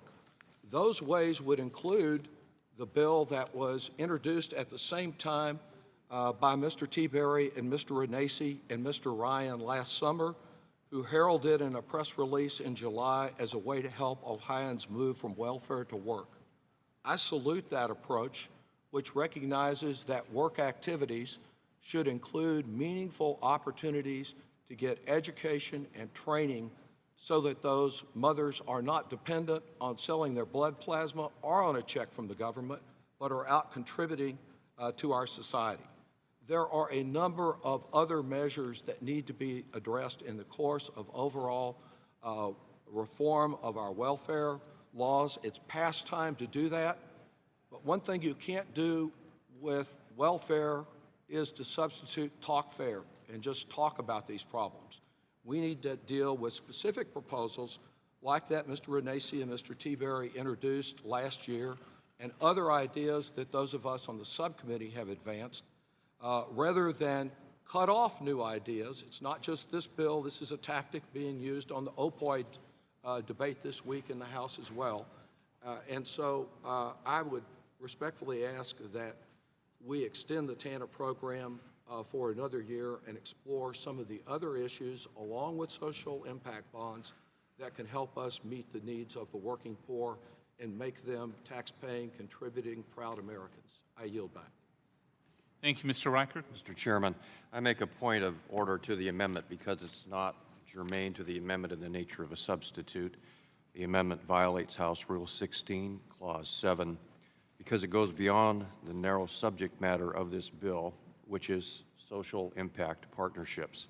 Furthermore, it amends sections beyond Section 403 of the Social Security Act. I'll get back. Thank you. Does the gentleman offering the amendment wish to speak on the point of order? Mr. Chairman, I yield back. Yield back. Mr. Levin, would you like I- to briefly question? I wanted to speak on it. Mr. Chairman, you referred earlier, after I did so in my opening statement, about the extension of the TANF program, and that would be a part and parcel of any action on these bills eventually. So I think it would be helpful, while this may not be in order to this bill, that you make it clear, as we've discussed, that the extension of this program is going to be resolved as we act on these other bills. Yeah, as I noted earlier, the extension is, and length of it is under discussion. I'll be seeking your input, and it will be decided before we move to the floor, or as the bill moves to the floor. Okay. So I'm prepared to rule the amendment is not germane to the amendment in the nature of the substitute. Ask a question. Briefly, yes, sir. I was trying to figure out, what are we doing here, making amendments to a bill that's going to go away in 3 months? I mean, does it make any sense for us to be making these kinds of changes when we don't know if the plan will even exist in Dr. October McDermott? 1? So, Dr. McDermott, the contingency fund continues through 2017. So this bill is perfectly appropriate to the existing organization of the program. And as I've noted earlier with Mr. Levin, we'll be discussing the length of extension, which I fully expect to move into law. So with that, I'm prepared to rule the amendment is not germane to the amendment in the nature of substitute, because it violates House Rule 16, Clause 7 by going beyond the narrow scope of this bill. Amendment amends other sections beyond Section 403 of the Social Security Act, and the subject matter of the amendment is broader than the bill. Mr. Chairman. Point of order is sustained. The amendment is not in order. Are there any further amendments to the bill? Mr. Chairman, I don't have a further amendment, but may I just close and strike the last word on the bill? Yes, gentleman's recognized. I thank the gentleman, and I point to this last amendment as an example of the problem here. We've had hearings for years. We've talked for years about the need to alter the Welfare to Work program in a way that really achieves welfare for work. Across the country, the work part of this, the total that the states allocate of our current federal funds to work, about 8 cents on the dollar. That is, every dollar that goes to the states, they put 8 cents on work. I think that's too low, and I think it will take more than a $100 million social impact fund to change that. Why aren't we discussing those issues today? Because this process has been very narrowly drawn to put a number of bills up, most of which won't get a single family out of poverty if we adopt all of them. Because we are missing the broader issues, such as the question of the access to education and training for these families, such as the diversion of these dollars away from the core purposes of TANF for other purposes. We've got a lot of states on the welfare dole these days, but we don't have much direct assistance going to poor single mothers with children who are barely getting by, in some cases, literally on $2 a day. A word about this social impact bond legislation. I have worked before in other contexts with Mr. Young on bipartisan legislation. We actually got a law we worked on together signed into law last year, which was pretty amazing. And I respect his commitment here, though I must say there has not been much discussion in the subcommittee in the 8 months that passed since we had that hearing. I know that in Austin, Texas, there are a number of young entrepreneurs who have a social conscience, and they have a desire to give back to our community. They want to apply their talents regarding how they can make a difference to solve some of these apparently impossible social problems. And so they're looking at proposals just like that Mr. Young envisions and some of our other colleagues have talked about. I applaud their efforts. I think it's a good idea, and they're doing that, I must say, without any federal taxpayer dollars, though I'm sure, like everybody else, they'll take any federal taxpayer dollars they can get. Many of our nonprofits in Texas, because Texas has so disregarded the interest of its children, its foster care system right now is under federal court order as unconstitutional because of the way it has treated our children in foster care. Because of that situation, some of our entities there are in desperate situation. They've got so much more need than they can possibly satisfy. And so as we plan, as we set up a whole new structure, two new elements of the federal bureaucracy that are in this bill, we have to consider not only the bright young social entrepreneur in my city or in Mr. Young's city or in Connecticut, but we have to consider the fact that wherever there's federal money, there is the potential for fraud with welfare mothers, or in this case, by those who would invest for purposes to make a gain. And under this bill, as it is written, there is no limit on how much of a return the investor can get. The investor plays a big role here in a process where they may be able to set what the standard of success is and who evaluates that. We ought to have safeguards in this bill to assure that when we have one of these new experiments implemented, that it achieves its full purpose, the purpose I know Mr. Young wants to achieve. And then there is the matter of evidence-based. Everybody's for evidence-based, except when they don't have evidence. And the only evidence here is one proposal that has been completed on Rikers Island that was not ultimately successful. The project in Utah is a great project. In fact, the group that is supporting Mr. Young's bill has been circulating an op-ed that my wife wrote in the Salt Lake paper saying what a good project the Utah project is. And it is a good project. It's not complete. We don't have the evidence of whether it will work out, nor in South Carolina, nor anything else. So what we have here is a $100 million experiment with taxpayer monies being taken away from needy children and put into purposes without safeguards in this bill to assure that the taxpayer is protected and those Americans who are most needy get the assistance they deserve. And that's why in its current form, I cannot support this proposal. I yield back.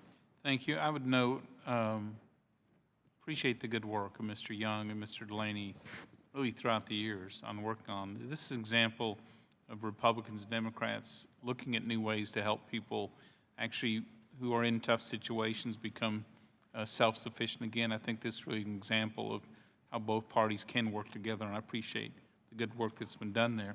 So if there's no further amendments, questions on the adoption of the amendment in the nature of a substitute, all those in favor signify by saying aye. Those opposed, no.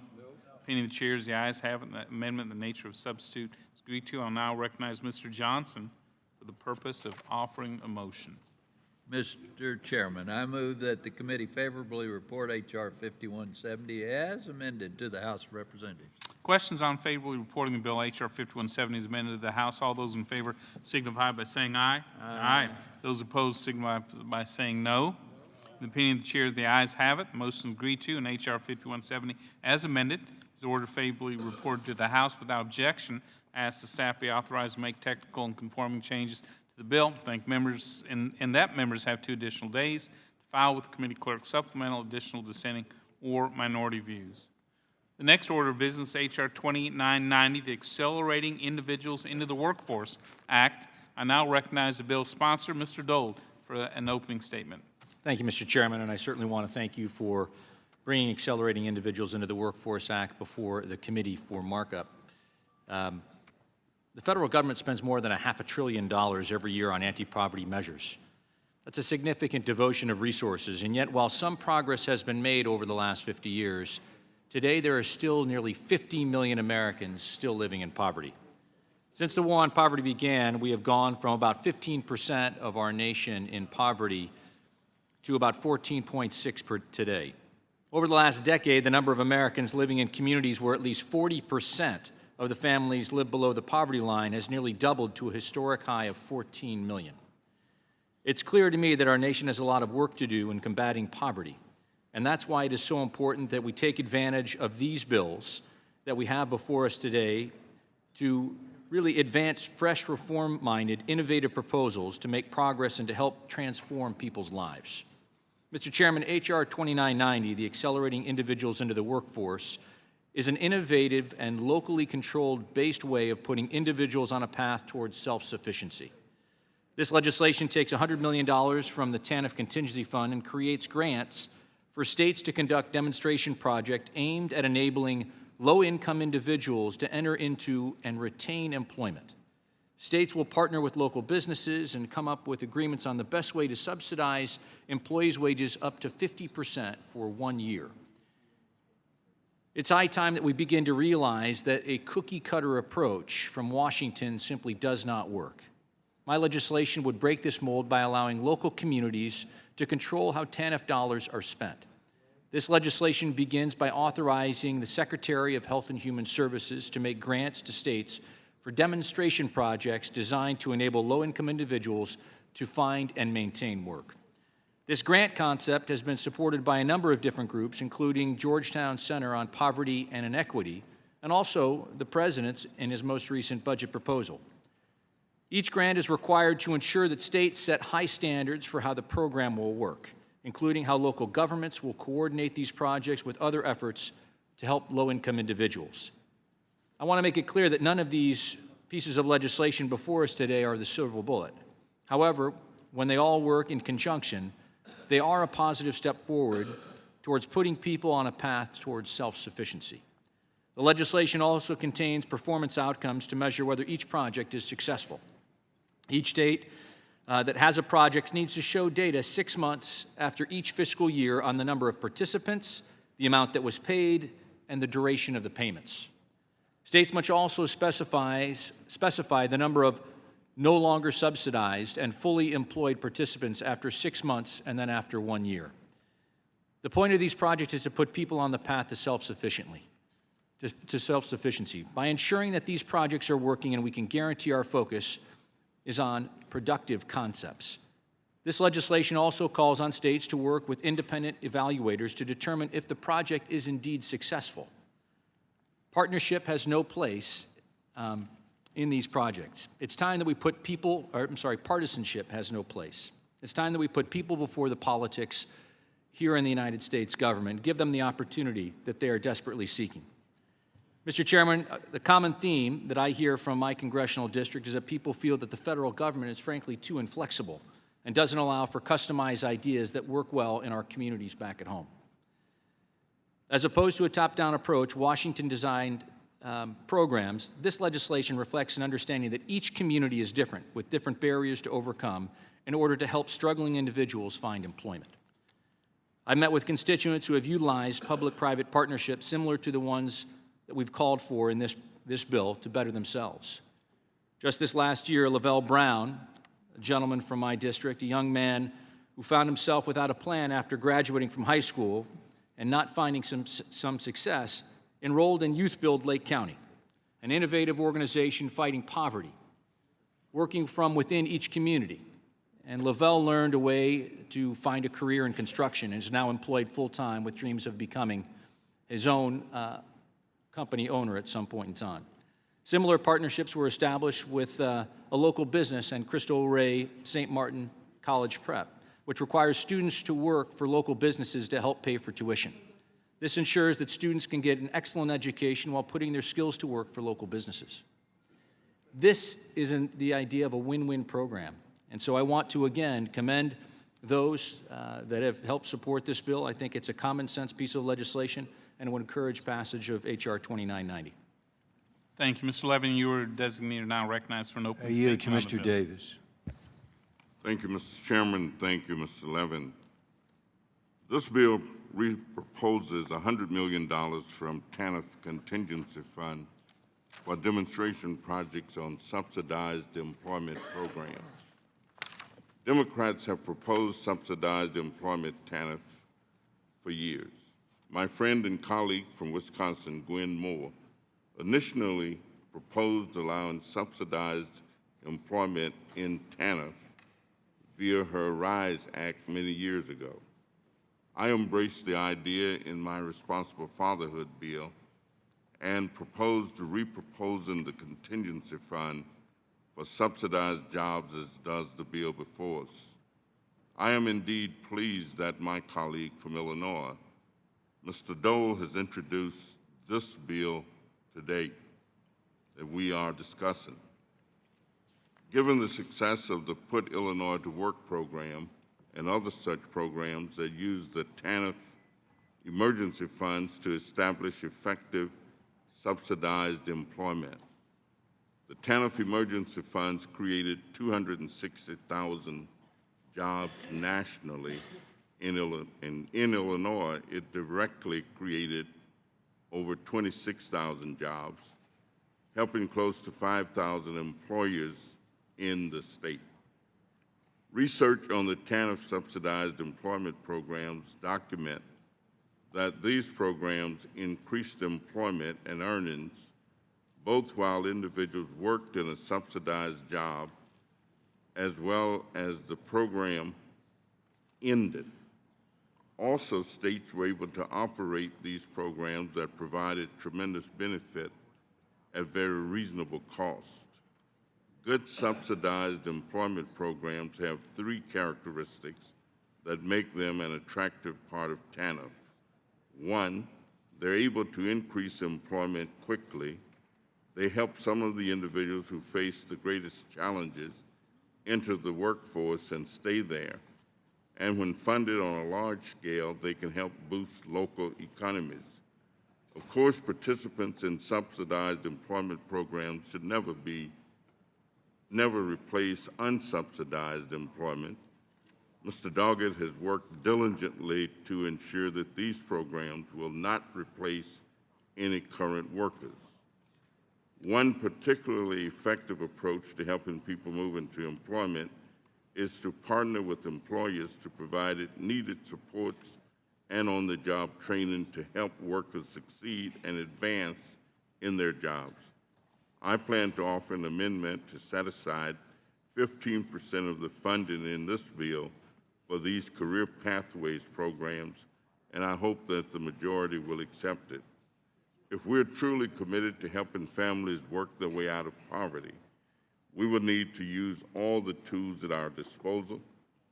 This bill does not address all the things that we need to make TANF work for families, but it is indeed a positive step. I commend my colleague, Mr. Dole, and look forward to supporting it. Thank you. The committee will now proceed to consideration of H.R. 2990. Without objection, the bill will be considered as read and open for amendment at any time. This time, I offer an amendment in the nature of substitute, which was distributed in advance, along with the green sheet explaining it.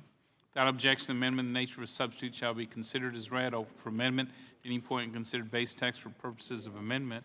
I'll now turn to Ann DeCicero, the Staff Director of Subcommittee on Human Resources, to provide the technical description of the amendment in the nature of substitute with an emphasis on the changes made since introduction. I ask that members hold their questions until after her presentation.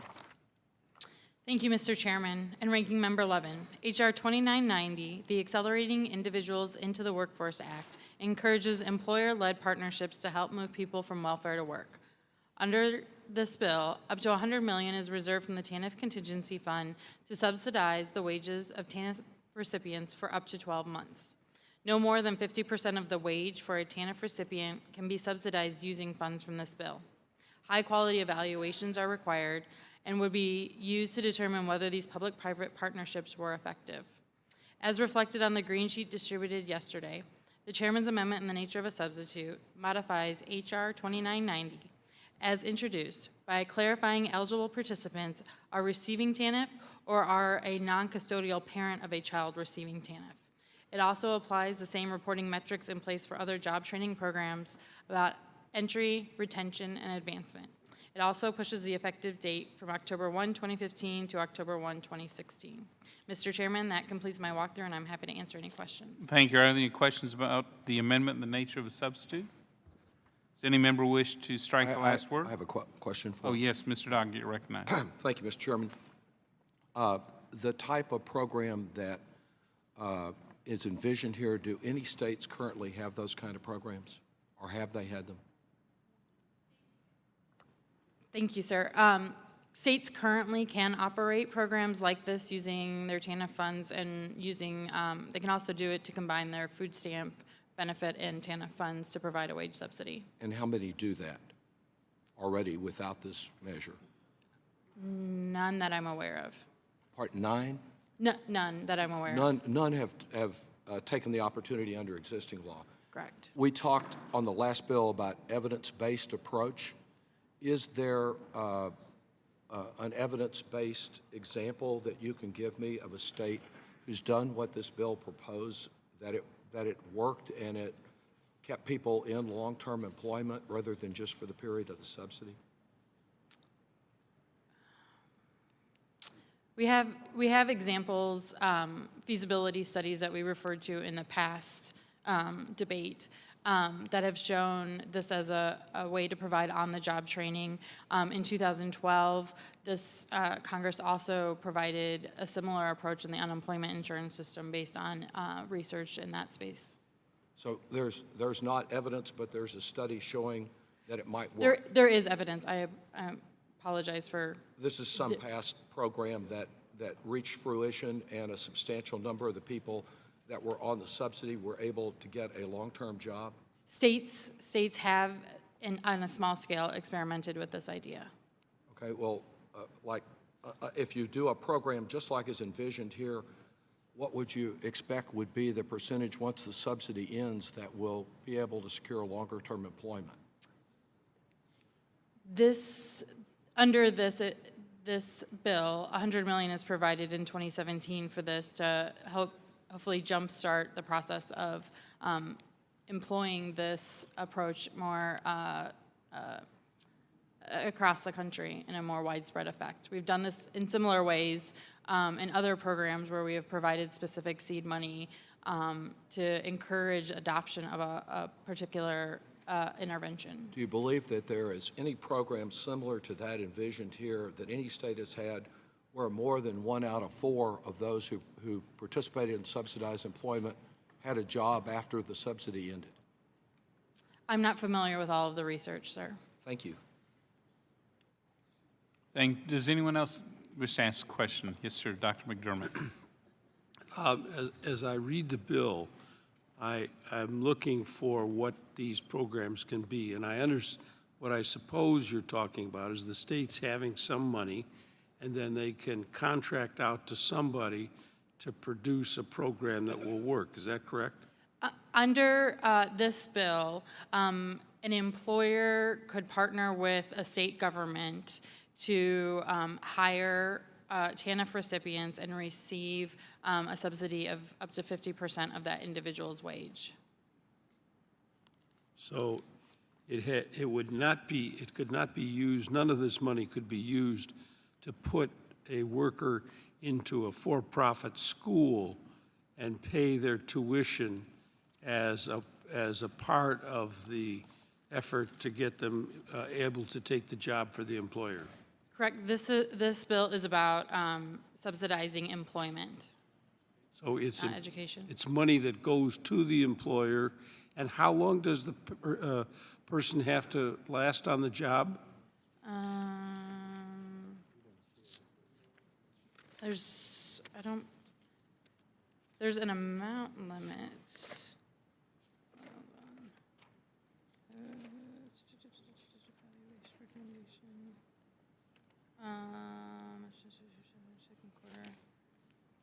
Your question is, how long does the individual have to be on the job?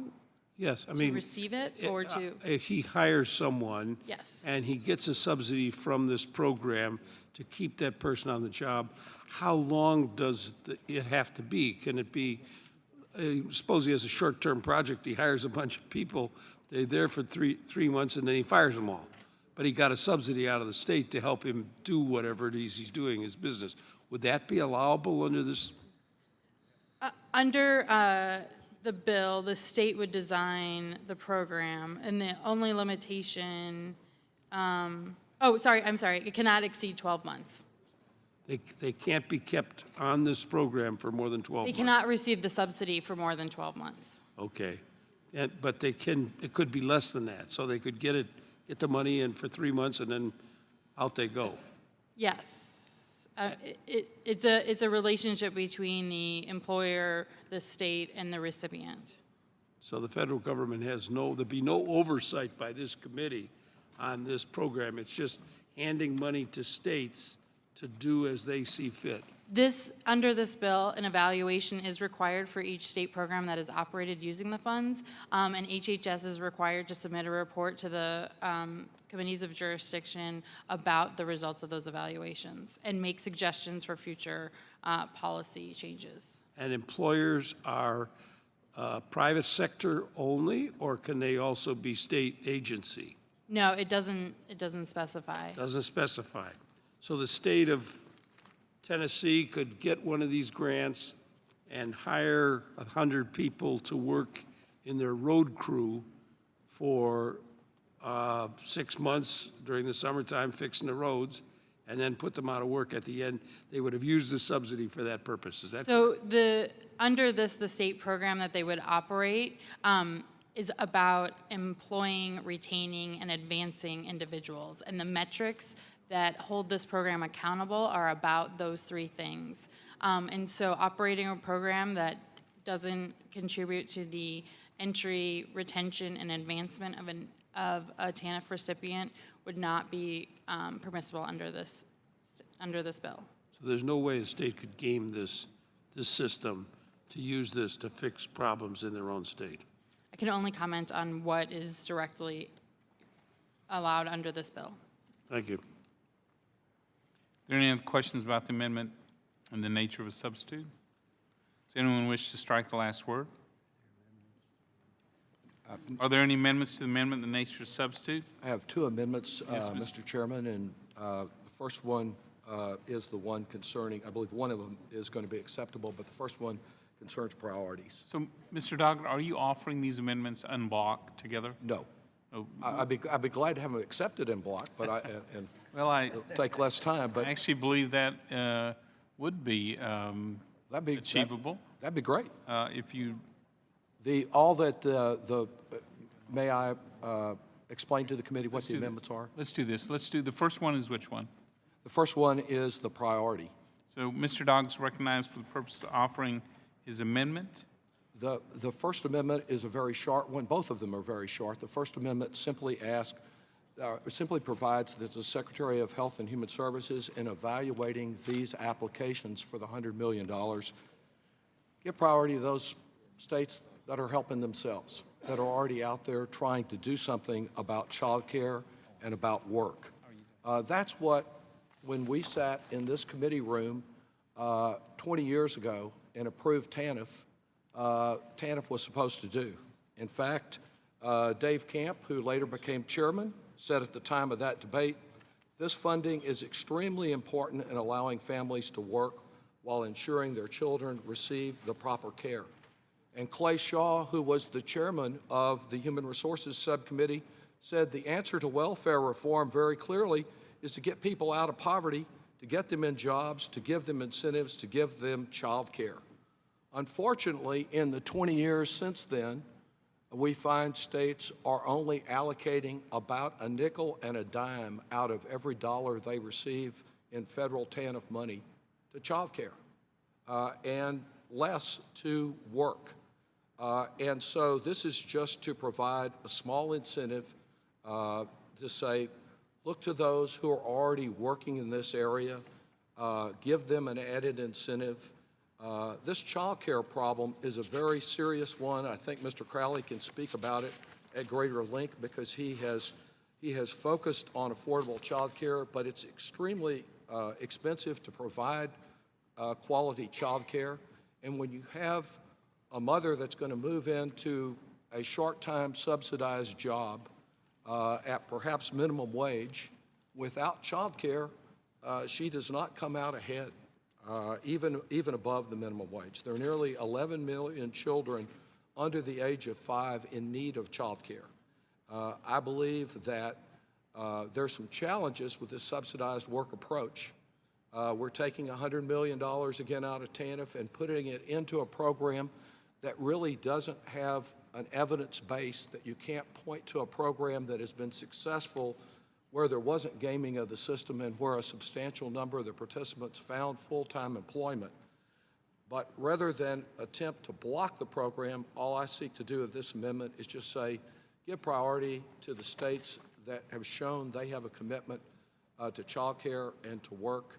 And with that, Mr. Chairman, I move adoption of the amendment. Thank you. Does anyone wish to speak on the amendment? Mr. Dole, you're recognized. Thank you, Mr. Chairman, and I certainly appreciate my colleague from Texas and his sincere wanting to try to improve what we're trying to do here. I do think that this affects the states in different ways, and the effects of which I believe are unclear.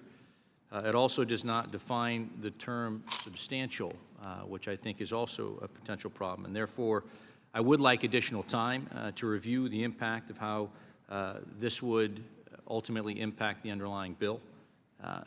But again, I sincerely appreciate my colleague from Texas' willingness to try to make this a better piece of legislation, and therefore I would urge my colleagues to oppose this amendment, and but hope to ask them to accept the next one.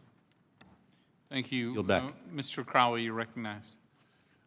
Thank you, Mr. Chairman. I appreciate my colleague from Illinois' openness to improving the legislation.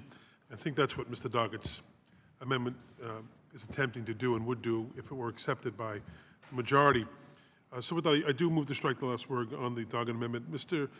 Doggett has pointed out this amendment prioritizes supporting interventions that really do help people achieve what I think is the ultimate goal here for both sides, and that's employment for people on TANF. What objection could there be to that? And I appreciate Mr. Dole's comments that doesn't necessarily disagree in concept or theory, but just an application in terms of how it applies to his bill and the amendment offered by my friend from Texas. If the goal of this bill and this entire markup is to move people to work, then we need to invest in programs that actually solve problems and help people get to work. One of those problems is finding and affording quality child care. If we're trying to get someone back to work, we cannot overlook the fact that their child's needs have to be taken care of. It's as simple as that. That's why the TANF program has always recognized the need for working parents to have affordable child care and for the federal government to provide some assistance in that endeavor. This assistance is a tremendous help for working families who still pay almost 60% of the cost of child care. But the federal investment in child care assistance has failed to keep pace with the growing need, and in fact is serving fewer children today than it did over the last decade. States are doing what they can to make up the difference, but it is a struggle with their limited funds. Some states, quite frankly, are doing better and more than others. Mr. Doggett's amendment recognizes that we can target these subsidized employment programs to where they will do the most good by building off of the work states are doing. Putting forward subsidized employment programs without accompanying infrastructure of education, training, and childcare is only half the picture. But that's what we're seeing throughout this markup today, just half the picture, if even that. I wish we were doing more today. I wish the majority had worked with us in a truly bipartisan way to put forward bills that actually help solve some of the shortfalls within TANF. It's a shame that the majority is willing to pass up this opportunity to make substantive improvements and really support the solutions that put people back to work. This amendment is a step in the right direction, but it comes during a markup that shows the wrong direction, I believe, that we're heading towards solving the problems that we're facing. And with that, Mr. Chairman, I will yield back. The gentleman yield? Yes, I would yield. Just one question for our colleague from Illinois. I would just point out that Illinois is one of the states that does the best job in the country on child care. 58 cents of every federal dollar in Illinois is going into child care already. So under this measure, the Secretary would be instructed to look to that commitment that Illinois has already made, and I think your state would gain from this rather than lose. Will the gentleman from New York yield for? Yes, I would yield. And I appreciate that. And while I'd love to take a lion's share of the resources back to my district in Illinois, I recognize that really the goal is to try to create innovative solutions and actually try to provide locally based things across the country. And honestly, we want this to be able to pass not only the committee, we want it to be able to pass on the floor, because ultimately, I do believe that our goal has to be, how are we accelerating people, giving them a chance to get back to work? We don't want people gaming the system, and frankly... We taking my time. Yes, sir. Mr. Dole, Mr. Chairman, let me just say, I think that the President has laid out a plan that would really invest in child care, $25 billion from the federal government to help people throughout this country, in states that are doing more and in states that are doing less, help get people back to work. It costs more today for child care, for in-state child care, than it does for in-state college tuition. How can we expect poor people who are struggling to make ends meet accomplish the goal, and your goal, I think our goal, of putting people back to work, if they cannot afford to make sure not only that the child is in child care, but in quality child care, that the people that are in charge of their children are the best and most qualified people to be looking after the most precious item in their lives and the most precious resources of our country. That's what the real need is. And Mr. Chairman, I think that this process today falls short in not recognizing the investment that we as a country need to make in these people in order to help get them back to work and really produce not only for themselves, but for the communities and for our country. And with that, I'll yield back the balance of my time. Thank you. Does anyone else wish to speak on the amendment? Mr. Davis, you're recognized. Thank you very much, Mr. Chairman, and I certainly commend my colleague from Illinois for introducing this bill. I also commend my colleague from Texas, and I support his amendment. I've been personally engaged in anti-poverty efforts all of my adult life. I have worked with many of these employment programs. I personally know hundreds and thousands of people who have been engaged in them. And I have seen them work, and I've seen them fail. And I have personally encountered so many women over the years who could not take advantage of the programs, who could not work because they couldn't find adequate child care, and not being able to make sure that their children were in safe, effective, professional child care settings prevented them from having a job. I think the dogged amendment is simply a way of assuring that we maximize the potential of the individuals experiencing the greatest levels of need have an opportunity to benefit from the programs. Not only are those personal experiences fresh in my mind, but all of the research that I have seen and read over the years, not just recently, over the years, have demonstrated that effective child care is one of the best ways to help move individuals from poverty to self-sufficiency.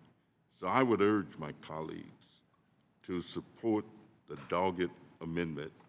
It improves a good piece of legislation, and I urge that we support it and yield back.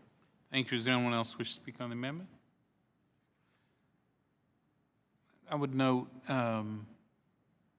given the lateness of the amendment, the shared concern on child care, Mr. Dole's openness to explore this issue further, and his intention on accepting the next amendment for which he's had more time to review, I would recommend a no vote on this amendment. So the question is on agreeing to the amendment offered by Mr. Doggett. All those in favor signify by saying aye. Aye. All those no? No. Opinion the chair, the ayes or the noes have it. The roll call is requested. The clerk will call the roll.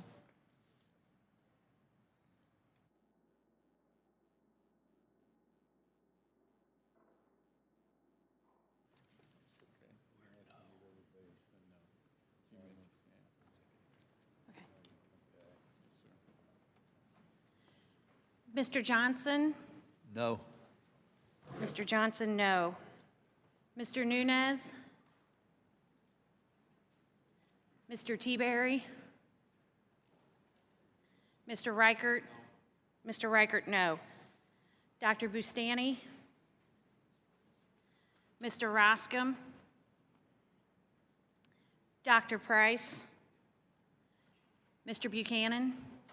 Mr. Buchanan, no. Mr. Smith of Nebraska? Ms. Jenkins? Mr. Paulson? No. Mr. Paulson, no. Mr. Marchant? Ms. Black? Ms. Black, no.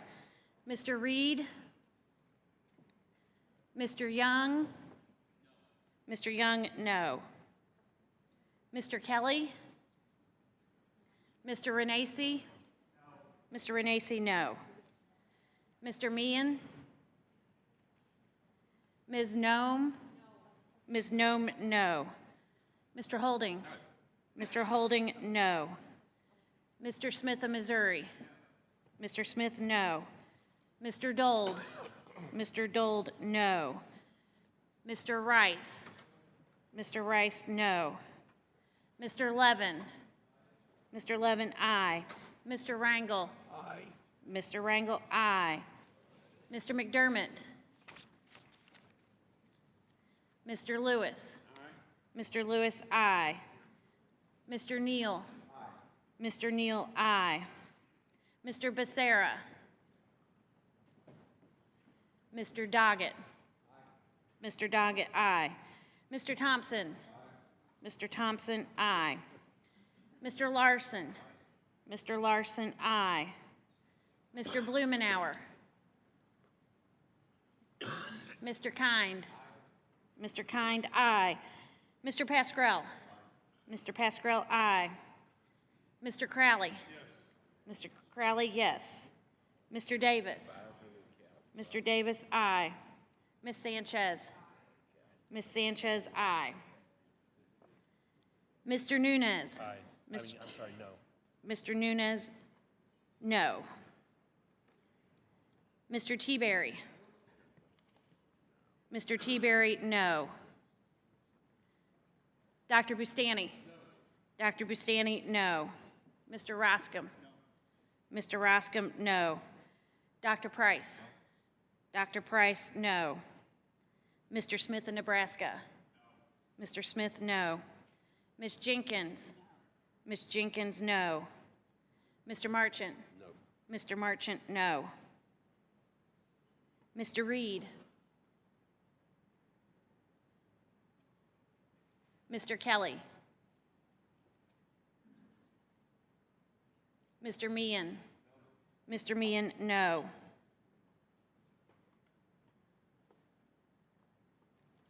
Mr. McDermott? Mr. Becerra? Mr. Blumenauer?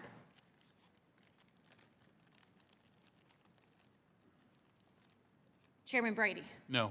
Chairman Brady, no.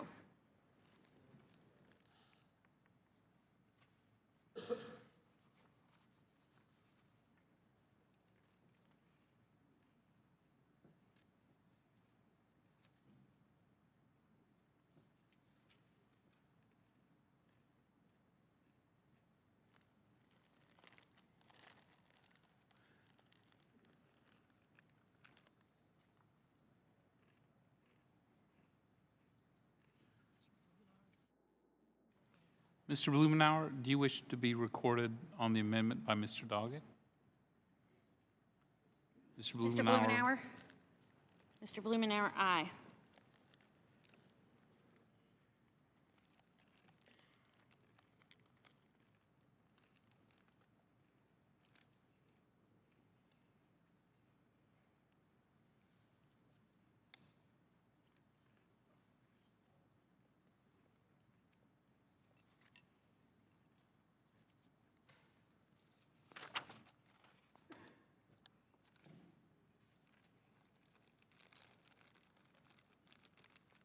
The clerk will report the vote.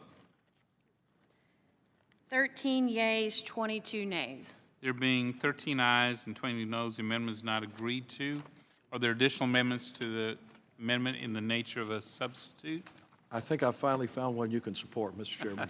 Mr. Doggett, Be brief. you're recognized. Mr. Chairman, the stated objective of the subsidized employment programs is to help workers who face significant challenges enter the workforce and get their first chance. It would be useful particularly for ex-offenders who come back and find many bars and employers reluctant to hire someone with a criminal record, and to others. Under this bill as proposed, though, there is not anything that would prevent an employer from accepting a taxpayer-funded subsidy for a worker and using that to simply substitute somebody that's already been employed, forcing them into unemployment. There are other challenges with the bill and short-term employment, but this amendment is a narrow one, and all it does is apply to this program what is already the law with reference to other TANF-funded programs, so that employers cannot replace or displace employees already on the payroll with a new employee that the taxpayers have funded.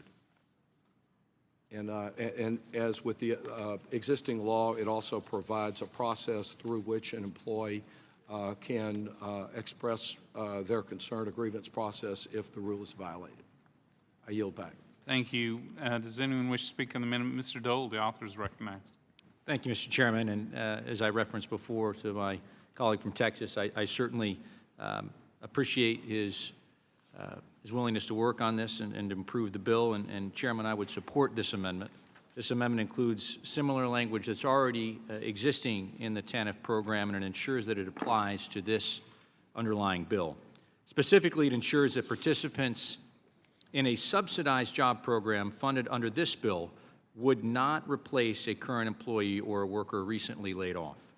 I urge my colleagues to support this amendment as well as to support the underlying bill, which assists employers who may be reluctant to hire welfare recipients, who may have limited work experience or other barriers to working. I yield back. Thank you. Does anyone else wish to speak on the amendment? Questions on agreeing the amendment offered by Mr. Doggett? All those in favor signify by saying aye. Aye. Those opposed, no. In the opinion of the chair, the ayes have it. Are there any other amendments? Mr. Davis, you're recognized.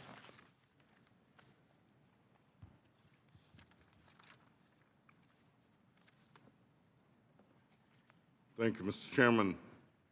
My amendment is to expand the types of employment programs under the bill to include a 15% set aside for career pathways programs. Career pathway programs refer to effective integrated services that combine needed supports, education, and on-the-job training to help workers succeed and advance in their jobs.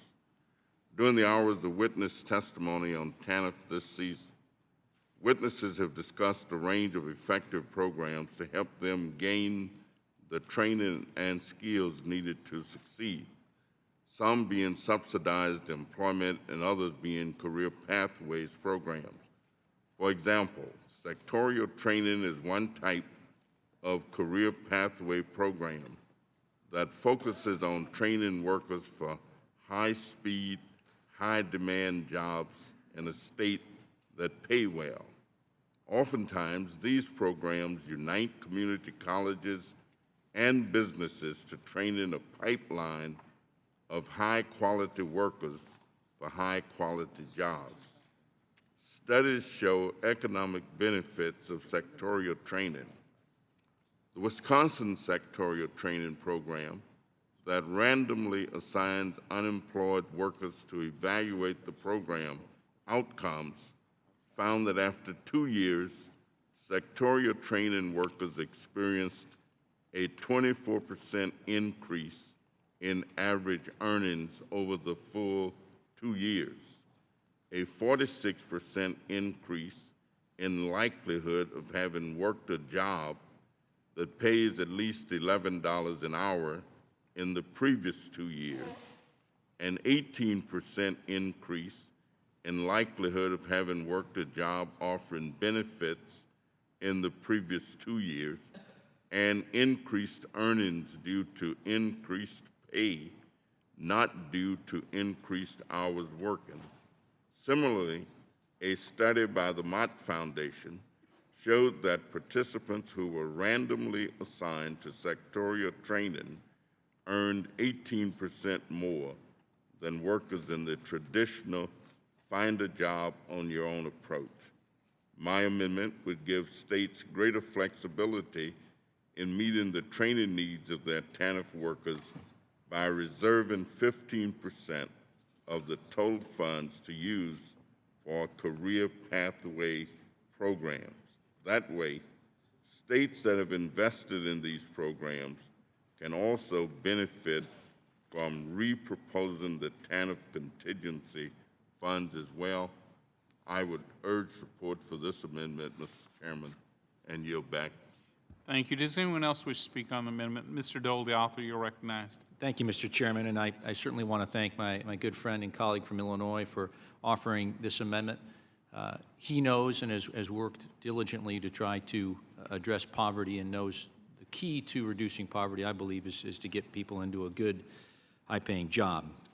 And so therefore, Mr. Chairman, I would support this amendment.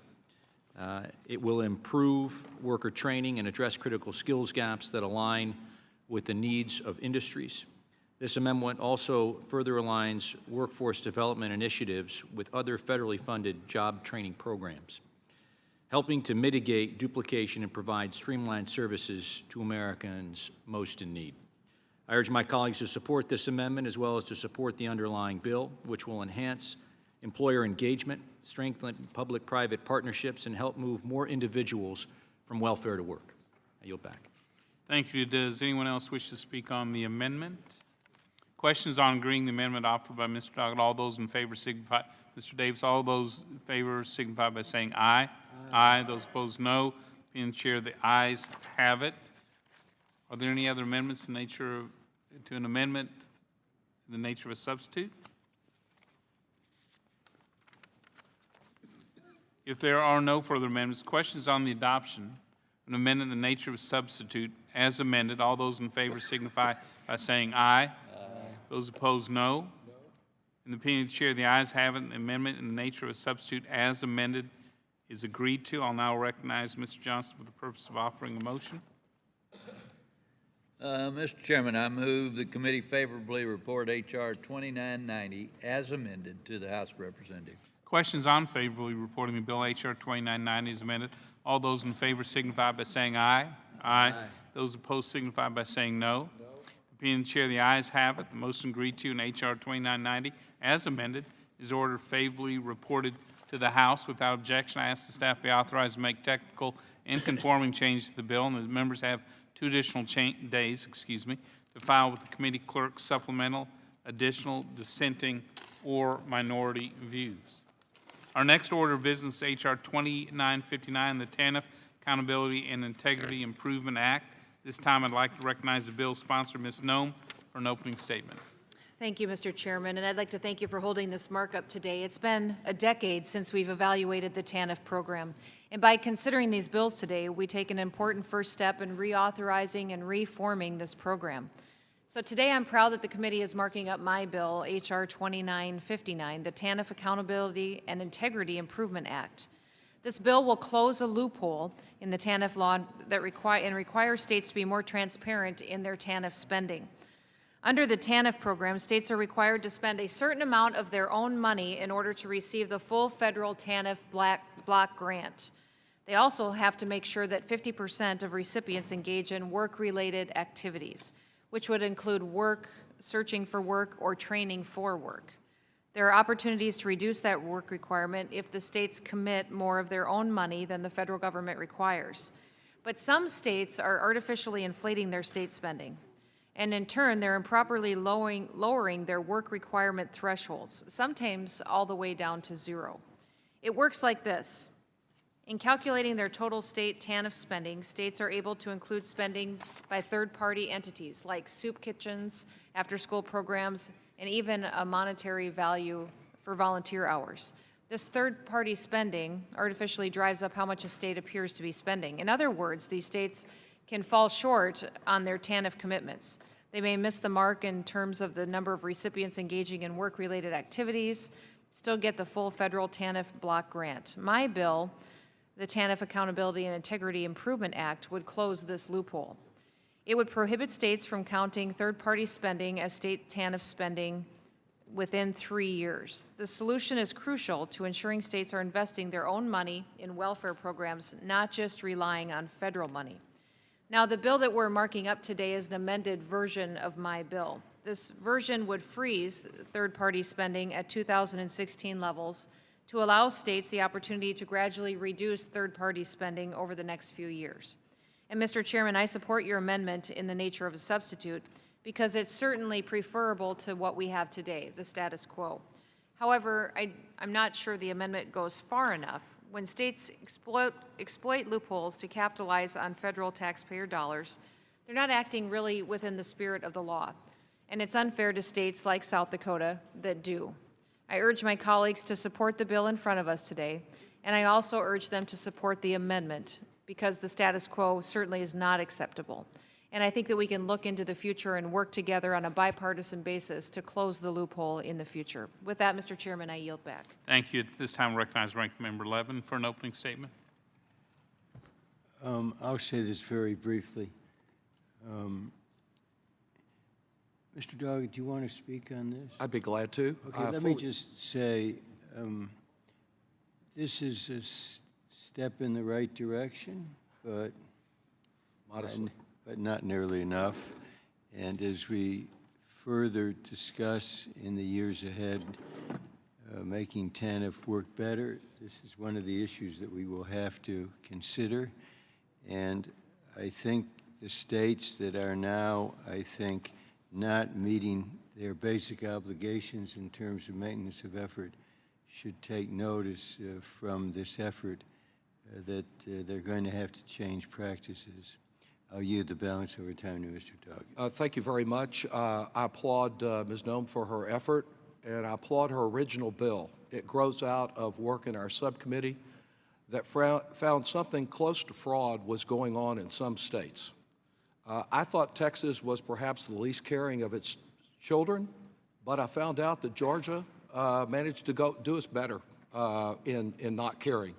Of every dollar that goes to the state of Georgia for temporary assistance for needy families, 80 cents is used for non-core purposes. It doesn't go to child care or work or direct assistance. And one of the ways that Georgia has done that is that it has set a record nationally in that it used a way criticized by the General Accountability Office that 60 cents of every dollar that Georgia contributes is not Georgia tax money, it's from private entities. So the state of Georgia is making a minimal effort in this regard, and it is very different than what South Dakota and Texas and most of the other states do. Alabama can't keep up with Georgia, but it's tried. Almost half of its state contribution is coming from someone other than the taxpayer. Missouri's got about a third, and you can go down the list. There are about a dozen or so states that have done this. It's been criticized. It's not proper. Ms. Noem recognized that in her original bill. Unfortunately, on Tuesday, there was one minor change made yesterday, and that was to grandfather every current wrongdoer. So we will not let other states follow the bad example that has been set. But if you got in on this game early on, even though it has been roundly criticized, and even though it would have been stopped by Ms. Noem's original bill, it's okay to keep doing it. I am pleased that we're at least able to prevent other states from following this bad practice, but it's unfortunate that we didn't solve the problem and demand that a little more than 20 cents of the federal dollar allocated to help needy children, to help their mothers get in the workforce, that Georgia would put in a little more than 20 cents of the dollar on that instead of diverting it. It really means that our state governments, in many cases, they're on the welfare dole. They like getting these welfare dollars. They can use them for other state services to replace state funds and then spend their other money however they wish to do so. So I applaud the original version of the bill. I wish it were more comprehensive, but it does represent a modest step forward. Thank you. Committee will now proceed to consideration of H.R. 295. Without objection, measure will be considered as read and open for amendment at any point. This time, I offer an amendment in the nature of a substitute which was distributed in advance, along with the green sheet explaining it. Without objection, the amendment in the nature of a substitute shall be considered as read, open for amendment at any point, considered base text for purpose of amendment. I now turn to Ann DeCicero, Staff Director of the Subcommittee on Human Resources, to provide the technical description of the amendment in the nature of substitute, with an emphasis on the changes made since introduction. I ask that members hold their questions until after her presentation. Thank you, Mr. Chairman and Ranking Member Levin. H.R. 2959, the TANF Accountability and Integrity Improvement Act, would prevent states from counting outside spending as state TANF spending. The introduced version of the bill prohibits states from counting any outside spending within 3 years. It also prohibits the counting of expenses for medical services. As reflected in the green sheet distributed yesterday, the Chairman's amendment in the nature of a substitute modifies H.R. 2959 as introduced by limiting, rather than eliminating, the use of third-party spending to meet state spending requirements to what the state claimed in fiscal year 2016. It also pushes the effective date out from October 1, 2015 to October 1, 2016. Mr. Chairman, that completes my walkthrough, and I'm happy to answer any questions. Thank you. Are there any questions about the amendment in the nature of substitute? Does anyone wish to start? The gentleman from Georgia is recognized. Move strike last word. Are there any other questions of technical nature? Mr. Dr. Price, recognized, strike the last word. Thank you, Mr. Chairman. I ask unanimous consent to place into the record a letter from the Director of the Division of Family and Children Services from the state of Georgia and a letter from the Director of the Boys and Girls Club of America at Atlanta. Thank you. Without objection. Thank you, Mr. Chairman. I want to commend the Chairman and Ms. Noem as well for working on this issue and spearheading this effort. I also want to just state for the record that many of the accusations that have been leveled at many states, including mine, just don't meet with reality. The fact is that we all should be searching for and incentivizing ways to succeed, to expand horizons, and to dream big dreams. And government has a role in that. There's no doubt about it. But so, too, does civil society. Often, civil society in carrying out these activities is more responsible and oftentimes more effective, and we'll be in a sad place if there are no ideas or attitudes which are acceptable unless it's deemed as such by the federal government, if independent lower institutions are being squeezed out, and that's the concern that we have.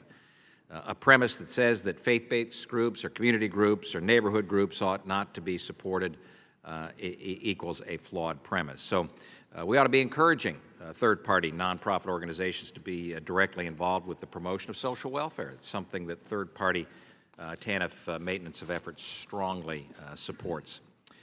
James Clark, one of the letters I noted, Mr. Chairman, the president and CEO of the Boys and Girls Club of Atlanta, sent me a letter on this subject.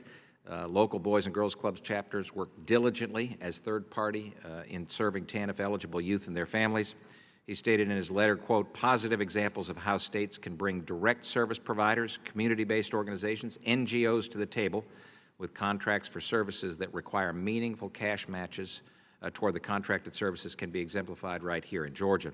This partnership also creates an environment of private industry investing in the goals and focus of TANF.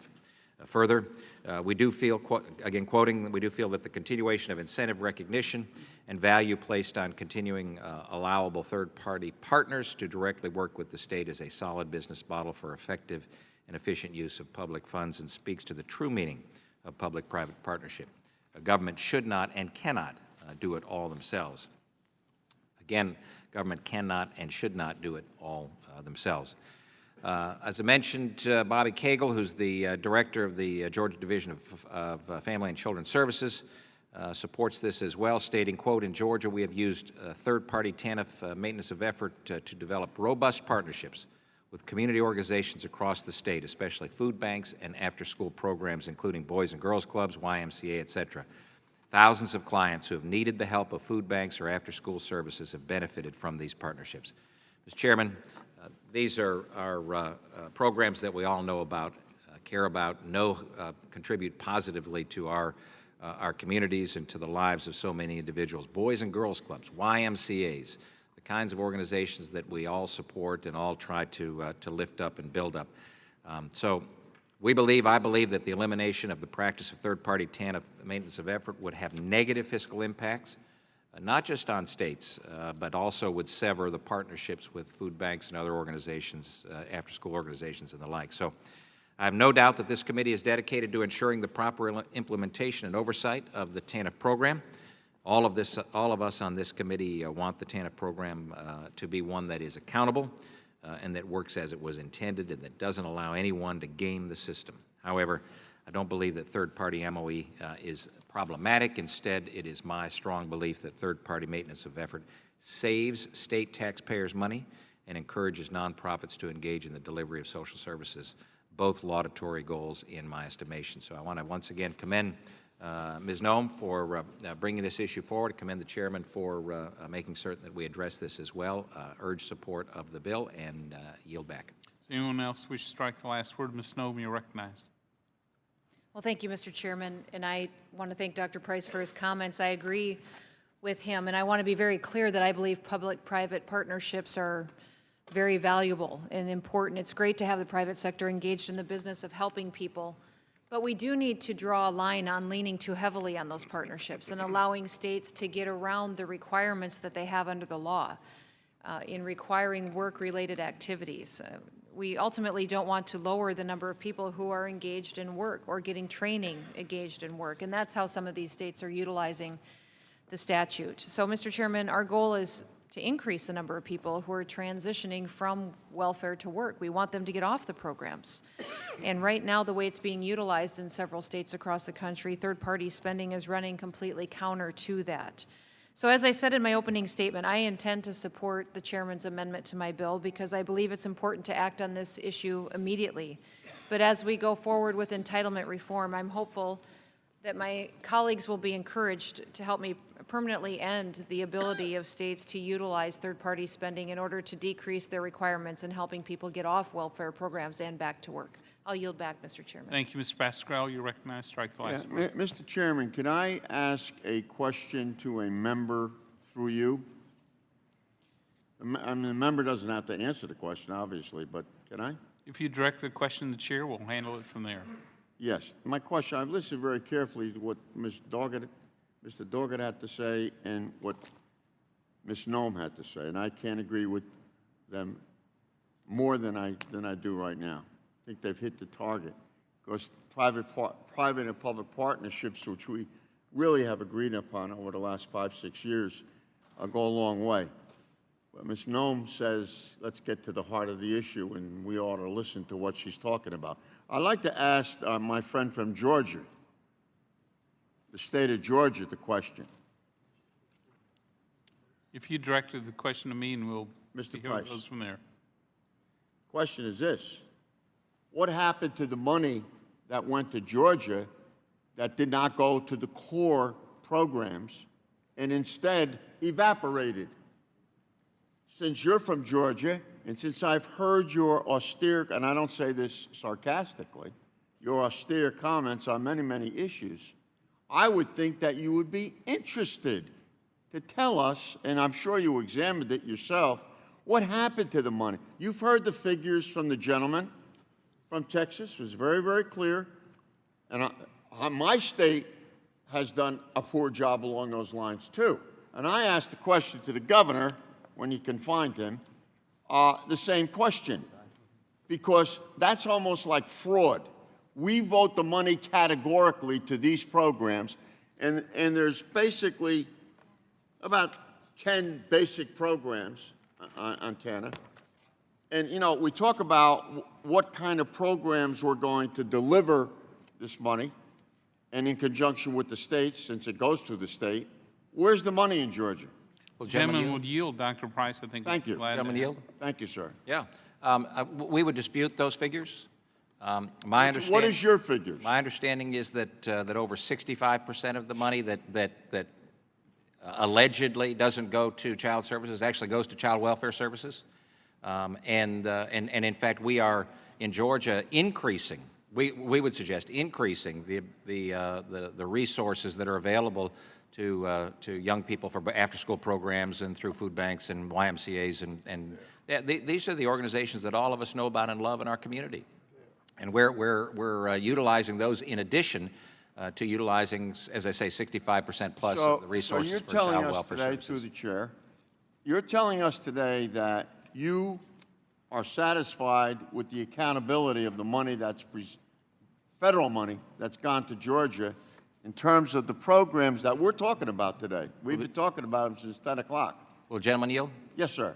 What I'm happy to do is to get you the numbers that I have from our state and share those with you. And then we can look at them together and see whether or not you still think there is a discrepancy. that needs to So be the addressed. numbers that I have through the chair, the Center on Budget and Policy Priorities, we could compare those numbers, and then you'll tell me where the money went.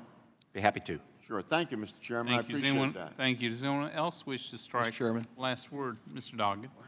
Thank you very much, Mr. Chairman. You know, Georgia is not unique in having strong faith-based organizations. I think there's some really good ones in Texas, in Louisiana, in Kansas, in Tennessee, as there are strong boys and girls clubs throughout the country. The difference is in Georgia, Georgia doesn't support those clubs with taxpayer dollars the way these states do, and Georgia and Alabama are asking for a special preference here that they won't have to do so in the future. And that's what the amendment that was done yesterday for the first time does. The figures are not mine, they're from the General Accountability Office, that about 60 cents of every dollar that Georgia contributes is not from Georgia, it's from the same kind of strong organizations that exist outside the government that we have across the rest of the country.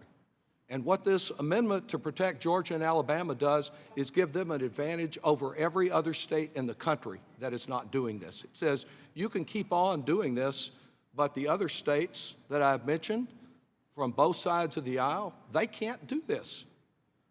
As to what Georgia contributes to its poor people, I can tell you if there is a danger that TANF would be abolished and not continued on October 1st of this year, I bet the first person on the phone will be Republicans from Georgia who are out condemning all the welfare Cadillacs and all the wrongdoing and all the Dodgers who don't want to get out and do their fair share, because the biggest person on the dole in the state of Georgia is Georgia. 80 cents of every dollar we send to Georgia, they can use for other purposes than the core purposes of TANF, direct assistance to poor children, child care, and efforts to get people into the workforce. And I'm not just picking on Georgia. Texas is right up there and not doing its fair share also, but it doesn't engage in this shenanigan, and neither do any of the other states that are represented here today. It is wrong to give advantage to those who've exploited this system, been exposed by the General Accountability Office, face criticism on a bipartisan basis, but they're being protected by the amendment that was adopted yesterday. I yield back. Does anyone else wish to strike the last word? Mr. Crowley. Mr. Chairman, I yield to my colleague from New Jersey, Mr. Pasquale. I'd like to strike the last word and yield to my colleague. Yes, sir. Thank you, Mr. Mr. Chairman. Thank you, Mr. Chairman. We could go into this. I know the hour is getting late. The point I'm trying to make here is that there are problems within the state of how they're spending the federal money, which the Congress has voted on, and in this case, bipartisanly, and we don't know where it is. And it would seem to me that if the states are using this money illegally, that we would have a responsibility to find out what's going on, as in any federal program. We had flood money that went to the state of New Jersey. God knows where the heck it is. And I blame the administration in Washington as much as I do the administration in the state of New Jersey the state I've lived in all my life.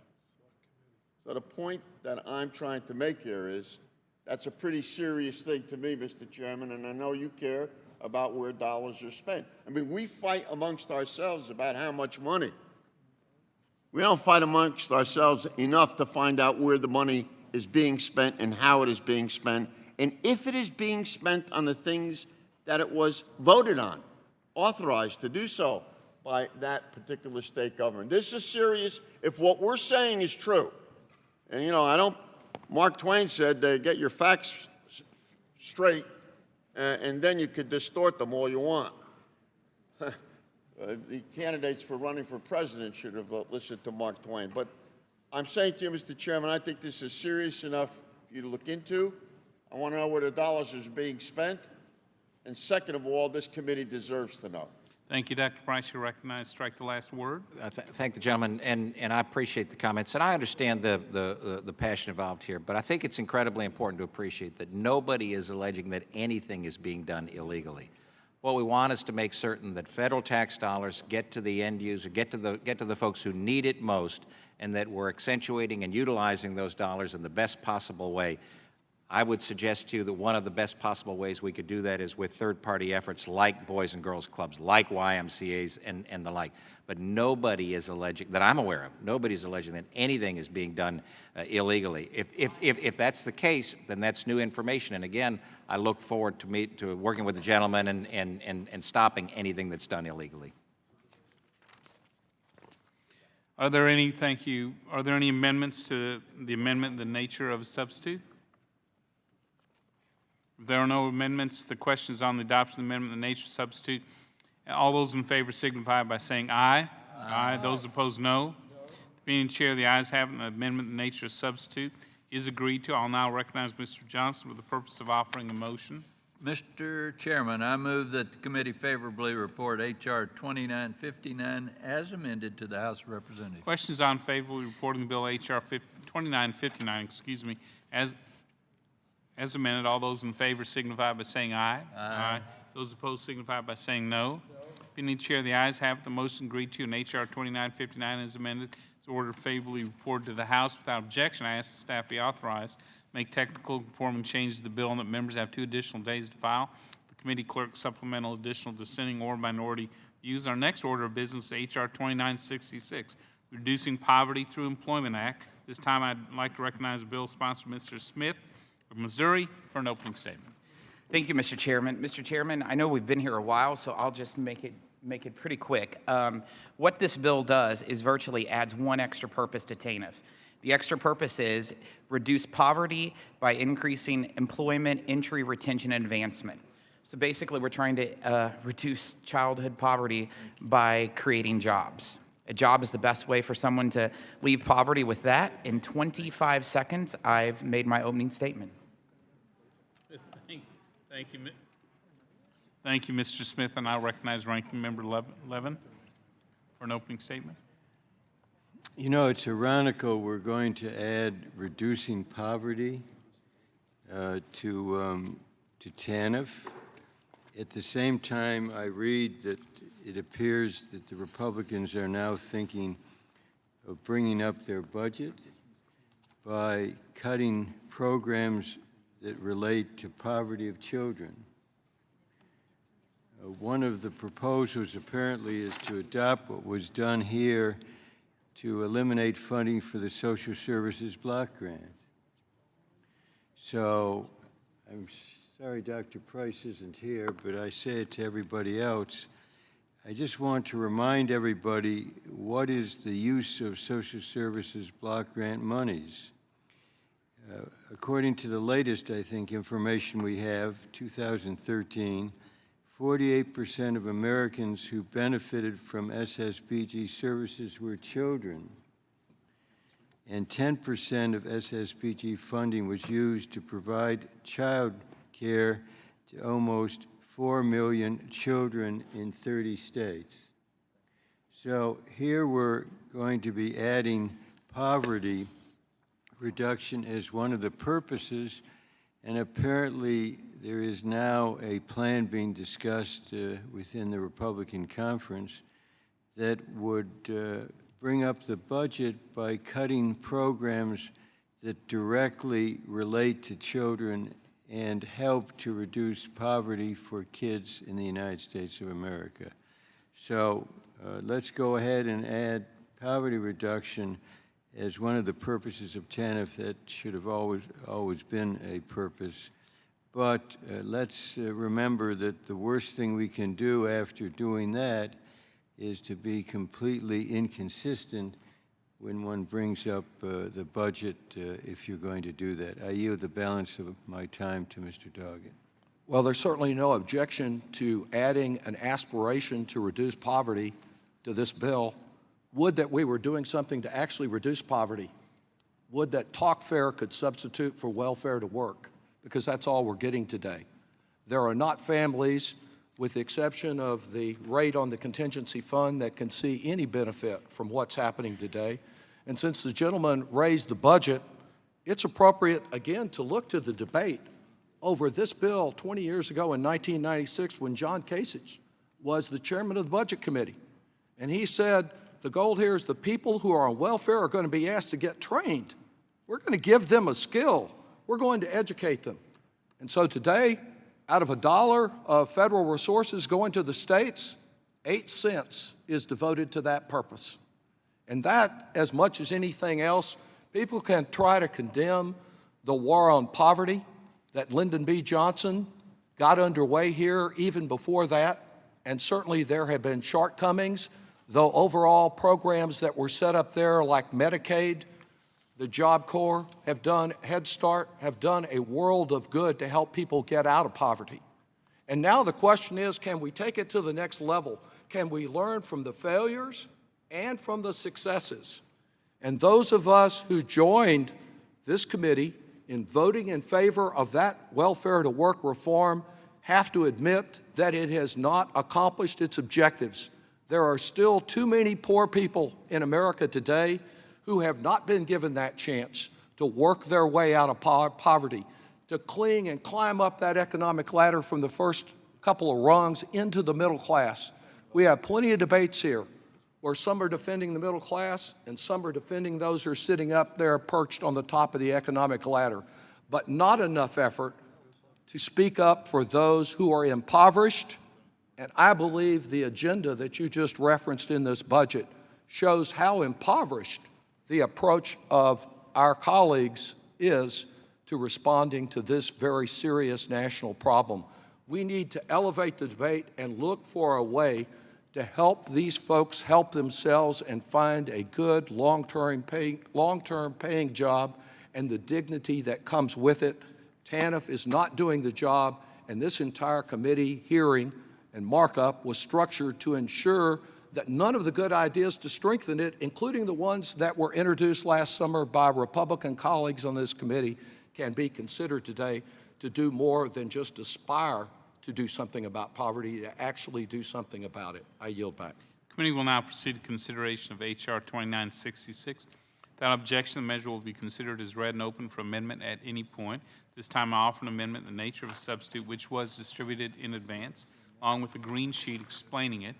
Without objection, the amendment in the nature of a substitute shall be considered as read, open for amendment at any point, considered base text for purpose of amendment. I'll now turn to Ann DeCicero, Staff Director of Subcommittee on Human Resources, provide the technical description of the amendment in the nature of a substitute with an emphasis on the changes made since introduction. I ask the members hold their questions until after her presentation. Thank you, Mr. Chairman and Ranking Member Levin. H.R. 2966, the Reducing Poverty Through Employment Act, adds a fifth purpose to the TANF program, to reduce poverty by increasing employment, retention, and advancement. As reflected on the green sheet distributed yesterday, the Chairman's amendment in the nature of a substitute modifies H.R. 2966 as introduced by modifying the new purpose to be reducing child poverty by increasing employment entry, retention, and advancement of needy parents. It also pushes the effective date from October 1, 2015 to October 1, 2016. Mr. Chairman, that completes my walkthrough, and I'm happy to answer any questions. Thank you. Are there any questions about the amendment in the nature of a substitute? Mr. Crowley, you're recognized. Thank you, Mr. Chairman. This bill, H.R. 2966, is called the Reducing Poverty Through Employment Act. Is that correct? That is correct. And it would add as a purpose of TANF to reduce child poverty by increasing parental employment entry, retention, and advancement. Is that correct? Correct.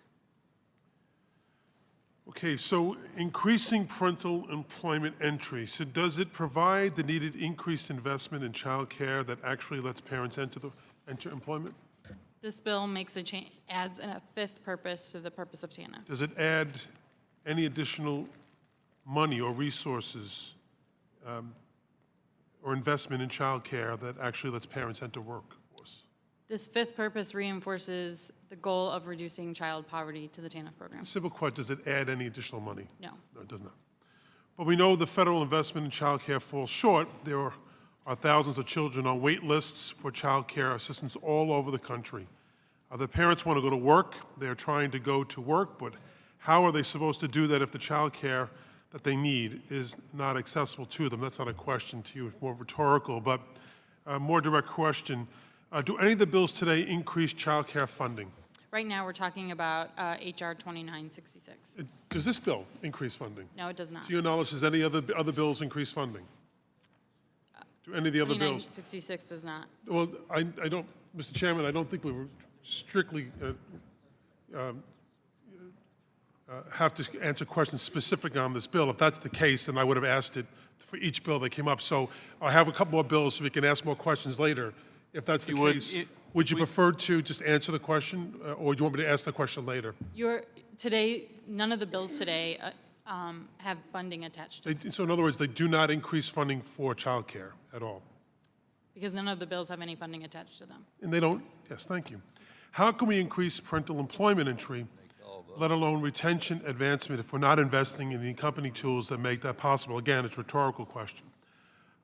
If we're not investing in child care, if we're not opening the doors to more education and training, if we're not making progress in the areas we need to be making progress in, I think it's clear that today's markup is not a serious attempt at solving the problems of TANF or with poverty in this country.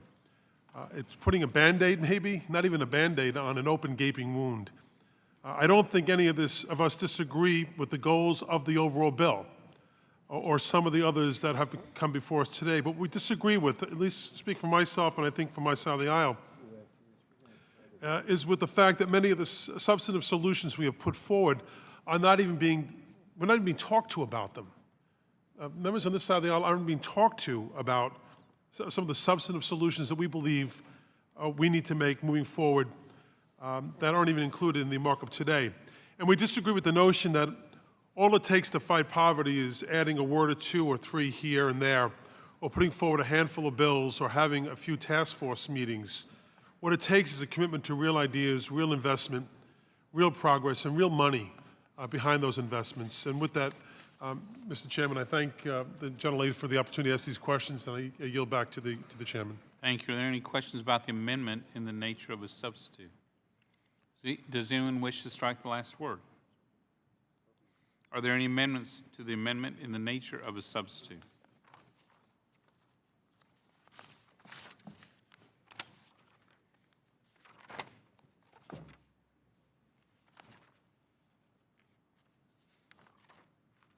There are no further amendments. Questions on the adoption of the amendment in the nature of substitute. All those in favor signify by saying aye. Those opposed, no. Opinion of the chair, the ayes have it, and the amendment in the nature of substitute is agreed to. I'll now recognize Mr. Johnson with the purpose of offering a motion. Mr. Chairman, I move the committee favorably report H.R. 2966 as amended to the House of Representatives. Questions on favorably reporting the bill H.R. 2966 as amended. All those in favor signify by saying aye. Aye. Those opposed signify by saying no.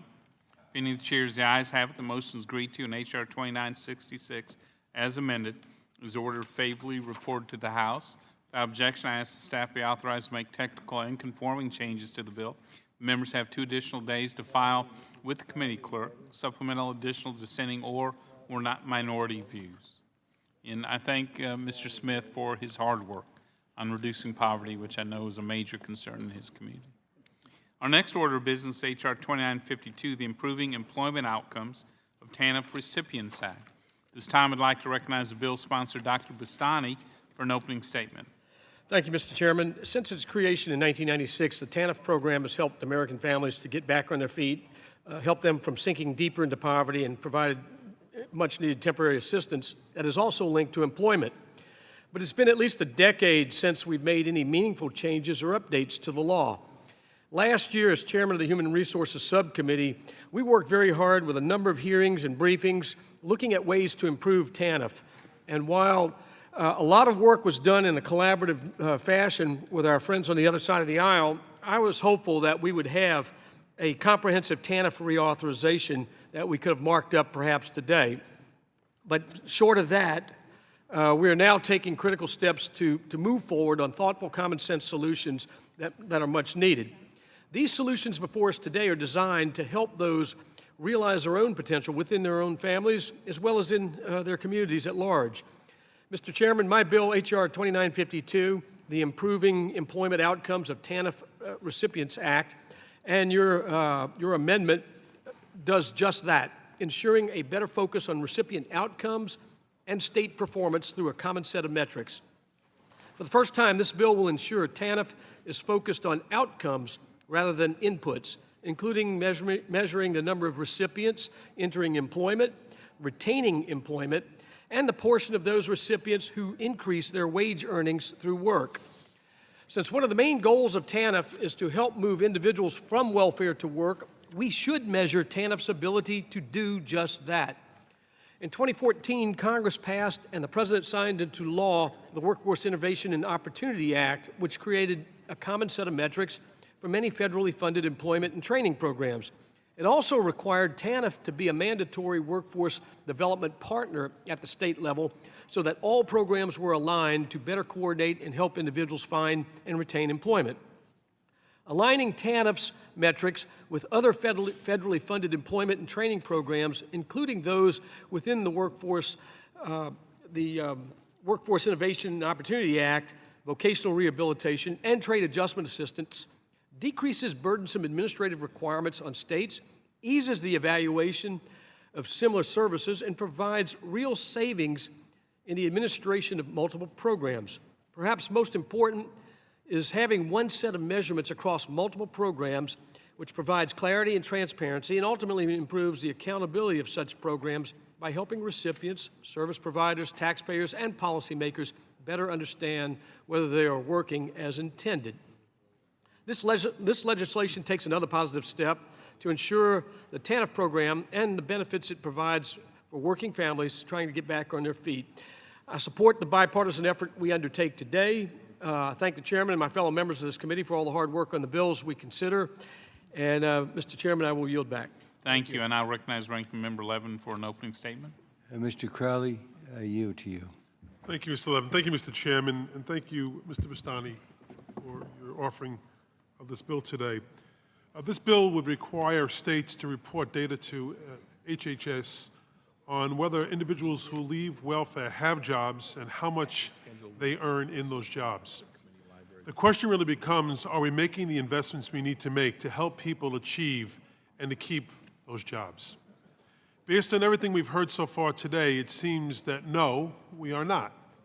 However, it is a useful first step to collect this data, and I agree with the sponsor of this bill. Although we have some concerns that the elements in the bill may not provide the most useful measurement. And we regret, and I have to say, that the majority was unwilling to consider modifications that would make it more useful.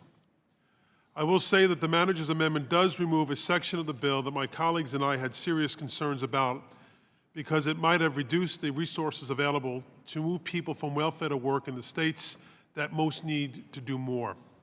So that is a sign of progress that I wish we could have built upon further. The data on how many individuals who leave welfare have jobs is going to be important to have. But I think we know what it's going to show us. It's going to show us how much more needs to be done. Many states are doing very little to help welfare recipients move into work, and even less to help them acquire the skills that will help them get good jobs and help them to move up the economic ladder. Unfortunately, we cannot address that issue in today's markup because we are told it's not germane to lift TANF restrictions on access to education and the training we know parents need to get and keep good jobs. That's not a coincidence. I believe it's by design. It's by the design of the majority to limit amendments, to limit debate, and to limit progress. This markup is also structured to prevent us from offering measures to address the desperate need for quality child care that prevents many parents from working in the first place. Child care is absolutely linked to employment outcomes. How many parents want to go to work but cannot because they don't have an affordable, reliable source of child care? The answer is far too many. How can we expect working parents to succeed without making a substantive and overdue investment in child care? I have introduced legislation that's been referred to today on numerous occasions to increase child care funding and guarantee access to quality child care for children under age 4, something that would simultaneously improve outcomes for children and for their working parents. I'm disappointed that the bill before us today isn't that bill isn't a part of today's markup. Like so many other provisions that my colleagues have authored to make TANF work better for people and for families, I believe my bill would go a tremendously long way to help them find the work that they want to be engaged in, one that's profitable, works for them and for their families. If we want to get serious about moving people to work and improving employment outcomes, then let's get serious. Let's get serious about child care and make a serious investment in real policies that make a real difference for people. And that's not what we're doing here today, unfortunately. With that, Mr. Chairman, I yield, that's my opening statement, and I yield back the balance of my time. Thank you. Votes have been called. Without objection, we'll resume consideration of H.R. 2952 at our next markup pursuant to notice. Committee stands adjourned. I'd remind Republican members we'll be meeting briefly in the committee library.